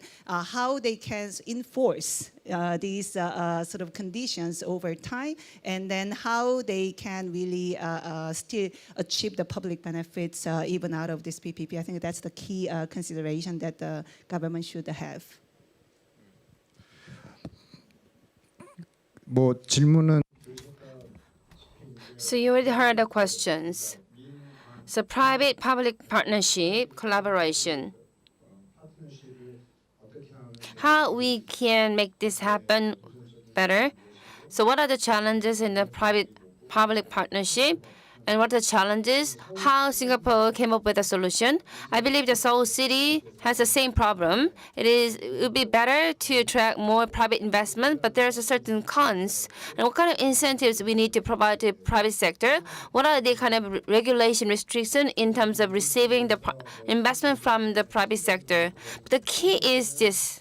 First, the Seoul city government and leadership and transparency and direction should be there. And second thing is from my perspective, there should be certain data. When private sector wants to invest, they need to see certain accumulated data, and then they can determine whether it should be invested or not. So market should make a decision based on the data, trustworthy data. So regarding that, I believe that Professor Lee provided good answers. So session number 2. This is a time to remind us to talk about the content of presentation. Also, the complement certain insufficient part that we found during the presentation. Since we have officials from the Seoul City Government, if you have any recommendation and also suggestion to Seoul City Government, please feel free to ask. Regarding that, the manager from Seoul City can answer this question. As a proposal and recommendation to Seoul City Government, I'd like to pass over this microphone to Professor Wu. I have these two things. One was already mentioned in the presentation of Professor Kwan Lee, and there are some ambience in the waterfront. But when we think about this ambience of a waterfront, we only think about river. But the Singapore case also included the buildings and the culture of the water side, whether it is ERM or ARM. We have to think about the operator of those projects, and they also we should ask ourselves if the operators thought about the ambience or cultural aspects of the project. But does it necessarily have to be related to the old times of playing around waterfront? But it also empowered the community in the area. So I do agree with the purpose and intentions, but we like to suggest that we would like to do some pilot programs to actually demonstrate the waterfront cultural project. And the second one is that there are small to medium-sized streams across Seoul, and the Seoul government is just suggested a Seoul sensible restoration, waterfront restoration, and that includes some boating and other water activities.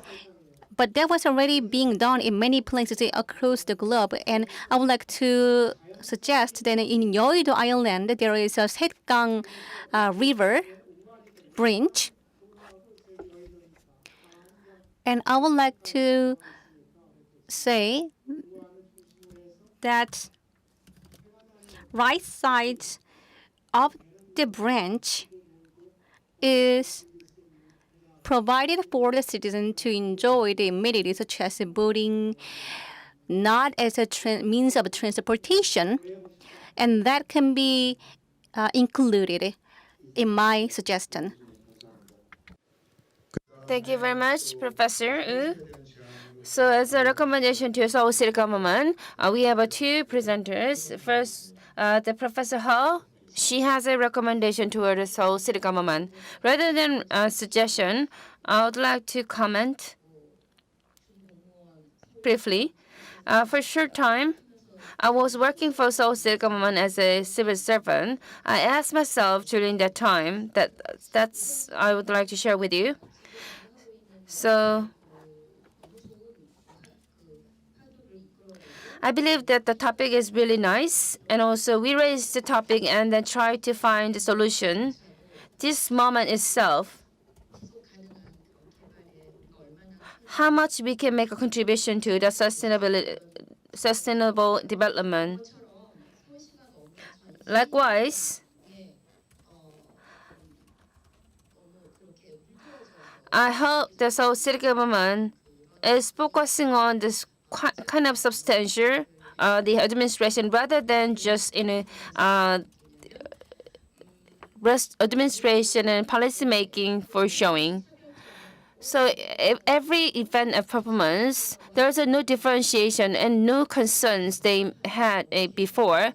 Rather, they just do the benchmark and copy the same thing. So we were not able to find certain breeding culture inside. Sometimes I participate in those kind of performance and also watch them.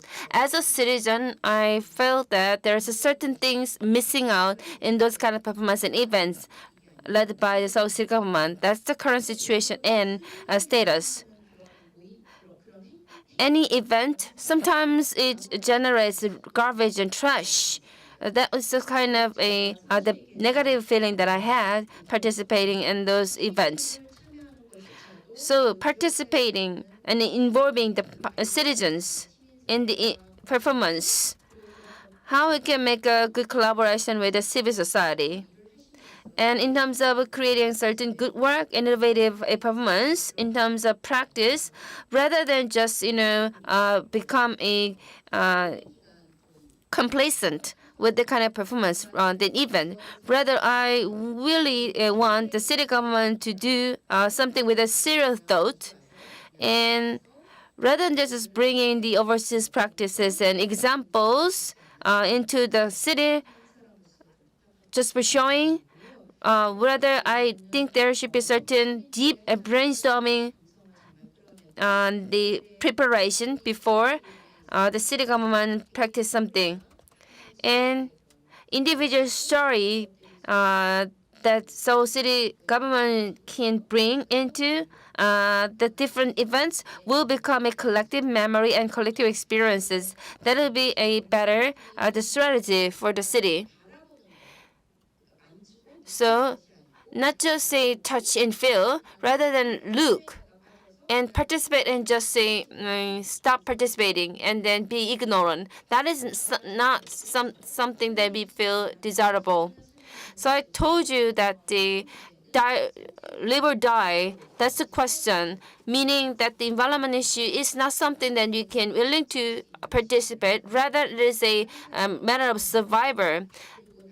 So we need to preserve our environment rather than just enjoy something that others make efforts to preserve. So when there is a policy making by the Seoul city government, this government should reflect and consider all the opinions and feedback from the citizens, and then that's how the citizens feel attached to this solution and willing to participate. So please give us a more opportunity for us to participate with a deepest consideration and thought. So the professor mentioned that this could be a kind of a administration for a just exhibition or showing. But we need to have a very serious and practical, events to participate. I'll be very brief, and I actually communicated with Director General. Well, this is a joint conference of water safety and urban planning, and my background is urban environment. So my interest was not, my career is not from the engineering side, but these is very important fabric in urban planning overall. In that end, there are 25 waterfront vitality hub going on under this whole government, and this is in part with the vision harbored by the Seoul government and Seoul metropolitan government, because each bureau has their own vision and plans, and the other bureau has their own separate vision, and that should not the way we pursue, because we have to have a holistic and umbrella master plan, sort of, whether that has something to do with waterfront or a park. So if we can work together in a collaborative manner, then that would be desirable. Like, we should complete this of 25 waterfront vitality hub, and this, when we do that, we should have some strategies supported by data. If there is no data, then we should do a thorough investigation and analysis to be incorporated in the plan, in a long-term plan. So in that end, again, when you actually have a plan in the future, then you should also look into the trend, where the trend is going. For example, there are many branches of Hangang River. So these are the focuses of the current project, and I do understand, certainly, and that gives a lot of values to the local resident, which I fully agree. But again, those branches will compose the whole landscape of Seoul and Hangang River. There are many tourists in Seoul, and in order to make them come again to Seoul, then they have to go outside of central city of Seoul to attract them for the second visit and third visit.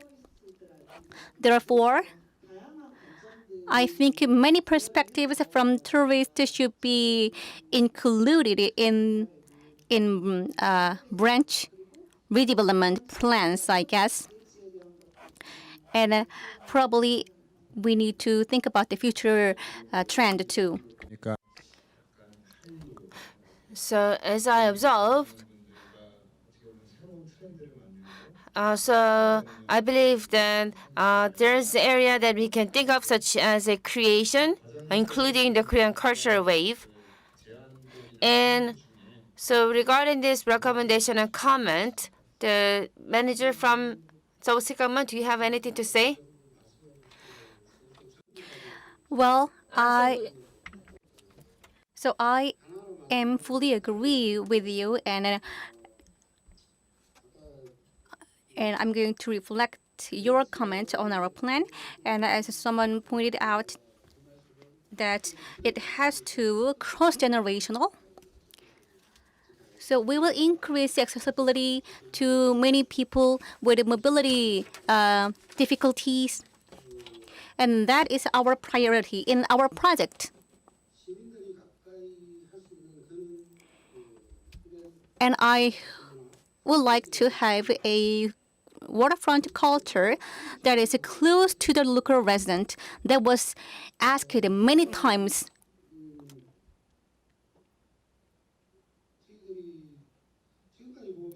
And also so far,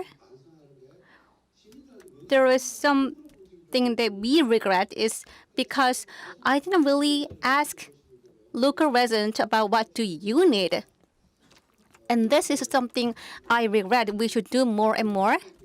So we were going to have more opportunities to get feedbacks from local residents. And this is our approach for this time. And you just mentioned that it would be a good waterfront culture that people can make good memories from. Well, I'm going to make it that way by getting more feedbacks. 말씀드리겠습니다. 아, 예. 잠깐만. I have more comment actually. Sorry. Professor Wu pointed out the concept of a waterfront should be holistic. So we are actually doing it, but if that is not enough, then I would like to extend my apology for that. And we try to be as much comprehensive as possible and communicate with other bureaus relevant to this waterfront project. And some of the comments were out of my theory. However, I would like to communicate with the Hangang River authorities to be reflected on their plan. And well, unfortunately, the word of window dressing was mentioned by Mrs. Her, and again, I would like to give my apology, sincere apology. We try not to do so, but it seems like that's how it is viewed. Well, we have a session in the morning, indoor, and then afternoon session, outdoor, so that more people can participate in voluntarily. So these can be an answer for Mrs. Har. I'm sorry, but we have a questions and comment from the audience. So, and this answer is something with Professor Kwanuk Lee.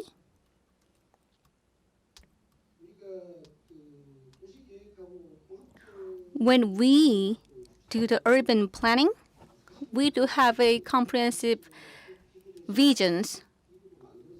There is an organization in charge of urban planning. So we would like to invite you again and tell you how we have made the progress. Thank you. 토론에서 질문 So let me wrap up this the Q&A session for the designated panelists. So since we have reduced time for the Q&A session for the audience in the floor, so please, there is a person who is raising hands to ask question. My name is Sim Jae-uk. I'm a journalist from the news. So I've been living in Seoul for 10 years and also living in Daejeon for 20 years. Han River is very big. So for the past 40 years, I normally visited a mountain rather than Han River. So when you all just talk about the waterfront.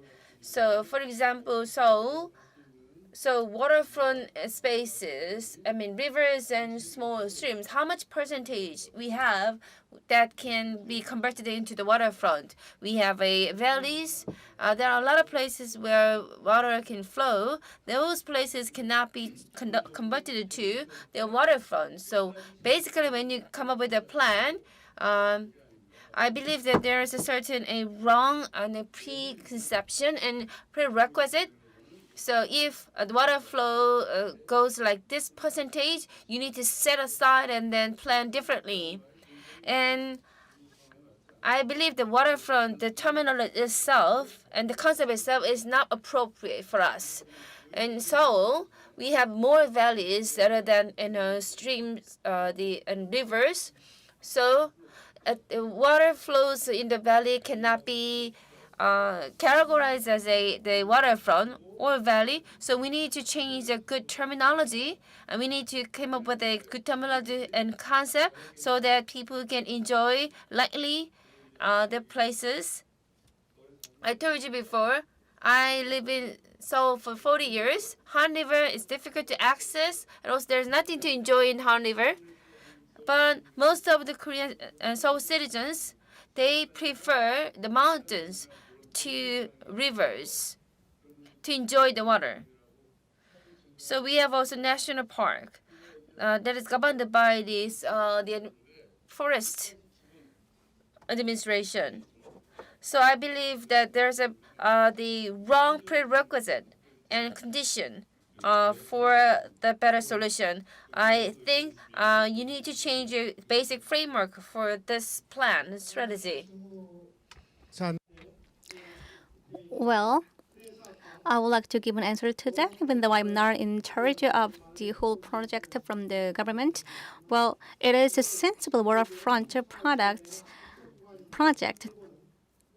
targeting some of a points in the branches.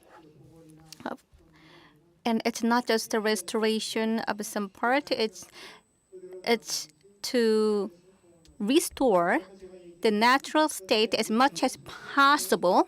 That's what I said. And probably in general terms, there could be a room for mistakes because I did not elaborate on enough. Please give more explanation, Director General. Well, I accept fully your comment. It's not like we do not consider the valleys. We do consider valleys in Seoul city. And we are doing some renovation work in some of the areas in Bukhansan Mountain. And it certainly is incorporated in our plan. But the waterfront sensible city is more about points project. And we would like to disperse the concept centering around that point. So as I mentioned before, we cannot actually realize to all points of the Hangang River because it's a stream that dries up during spells of dry weather. So please give us many feedback as much possible. Thank you for your feedback. 그렇게 이제 저희들이 수변이라고 So we say waterfront and sensibility.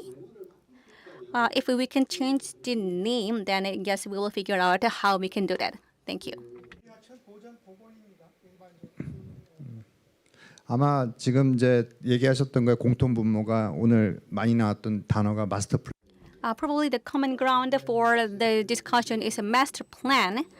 It's not just a urban planning, but also the whole river-related projects, and that is being done by Seoul metropolitan government. There is the only local government in Korea doing the project of that approach. Do we have other questions in the floor?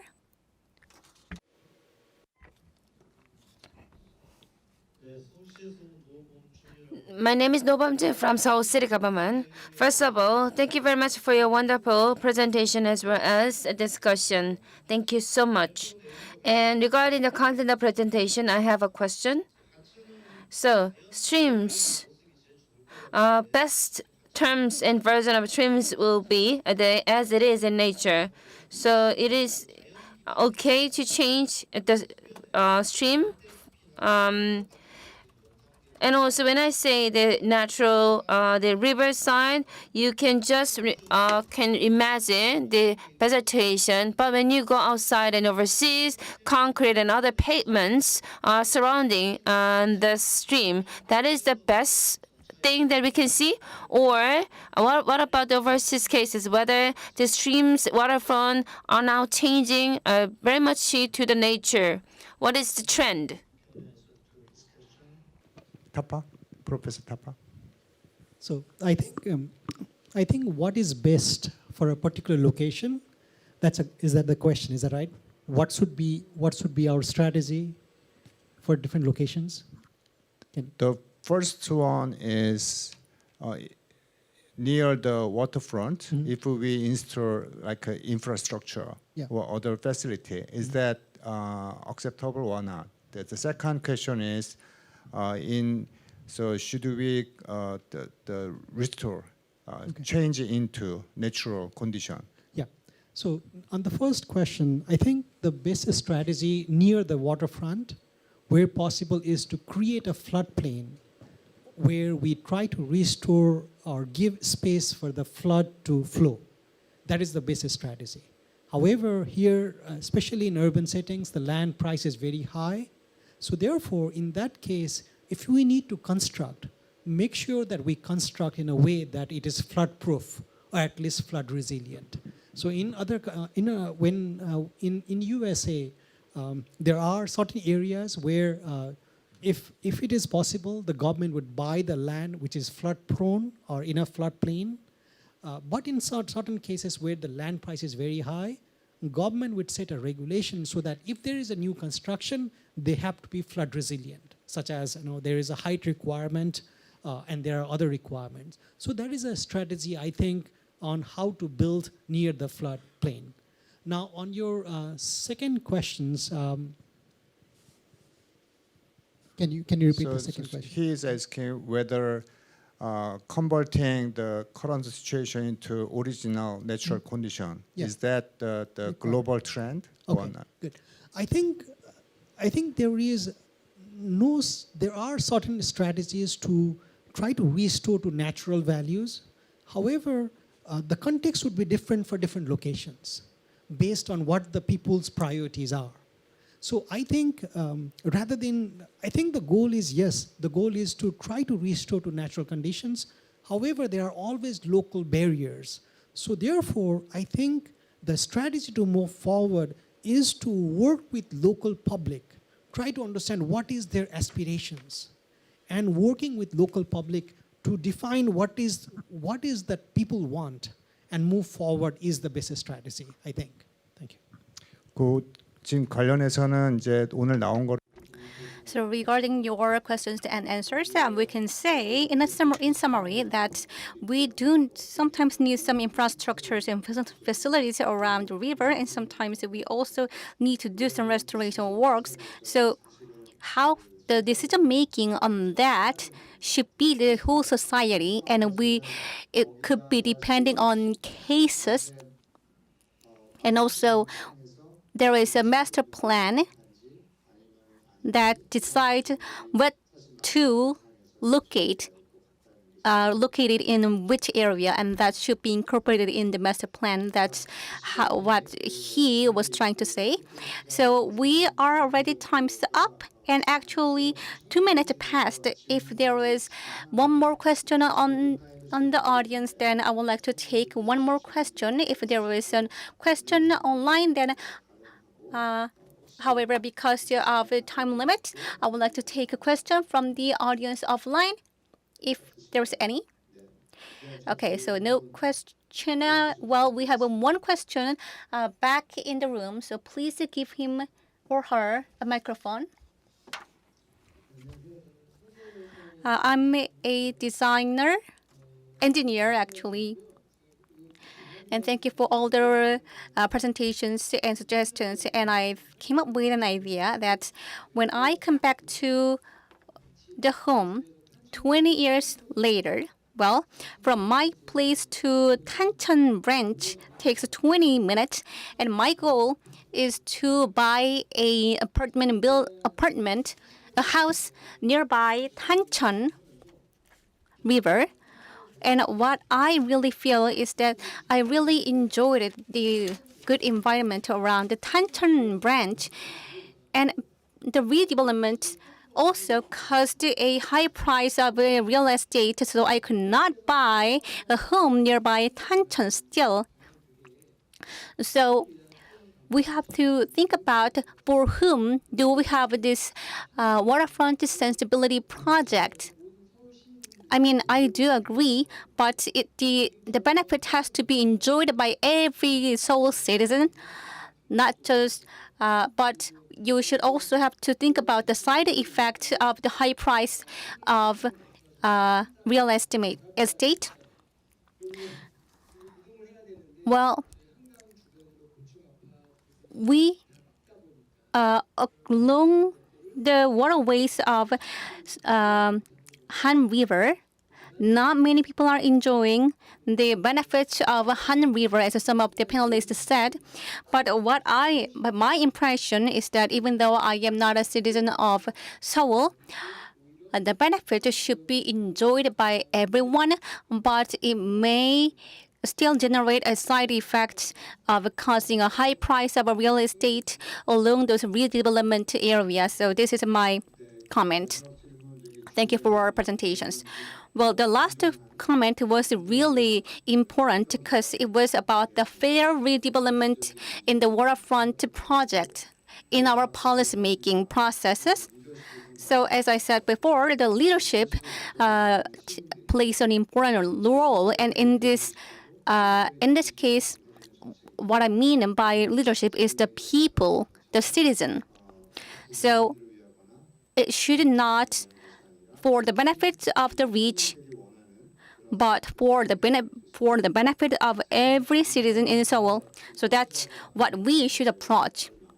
Well, I have to wrap this up, our discussion. But before that, I would like to ask for Seoul Metro government that what we are not covering today is the riverbank and the water and sewage. But we focus on culture today because the whole goal is to find some feedback and aspirations of the citizen to be reflected in the plan by the public side. So we can create a virtual cycle through this conference. So that's why we emphasize on the culture and historical aspects of water. So I hope that you keep the budget for the water management and also increase some more budget on cultural and historical aspects in your plan. Again, thank you for your participation for this day-long conference and all of your comments and questions. So thank you again for your participation. That wraps up the discussion. Thank you very much.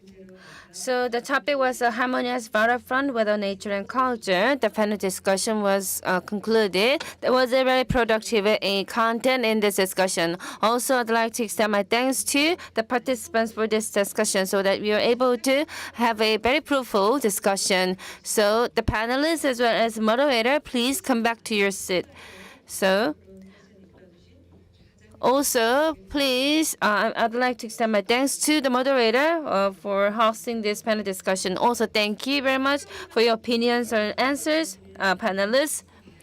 So, I'd like to know whether you already enjoy all these programs and this discussion in first day. With that, I'm going to wrap up the first day of the 2023 the Joint Waterfront Seoul Urban Policy International Conference. Let me give you the brief introduction of next day. Tomorrow's the content, the same place, the fifth floor, the auditorium of this building. We're going to have a second day, and also this will be also live broadcast through the YouTube. We have a keynote presentation, and also we have a special speech by the Mr. Klaus Luger, Mayor of the Linz, Austria. And then we're going to have a session 3 and session 4. Lastly, we're going to have a panel discussion. I'd like to ask your support and also participation. So Seoul City will go ahead with this city with the waterfront for relaxation and reflection with this plan. So please look forward to seeing our future project. So with this, I'm going to conclude the first day. See you tomorrow.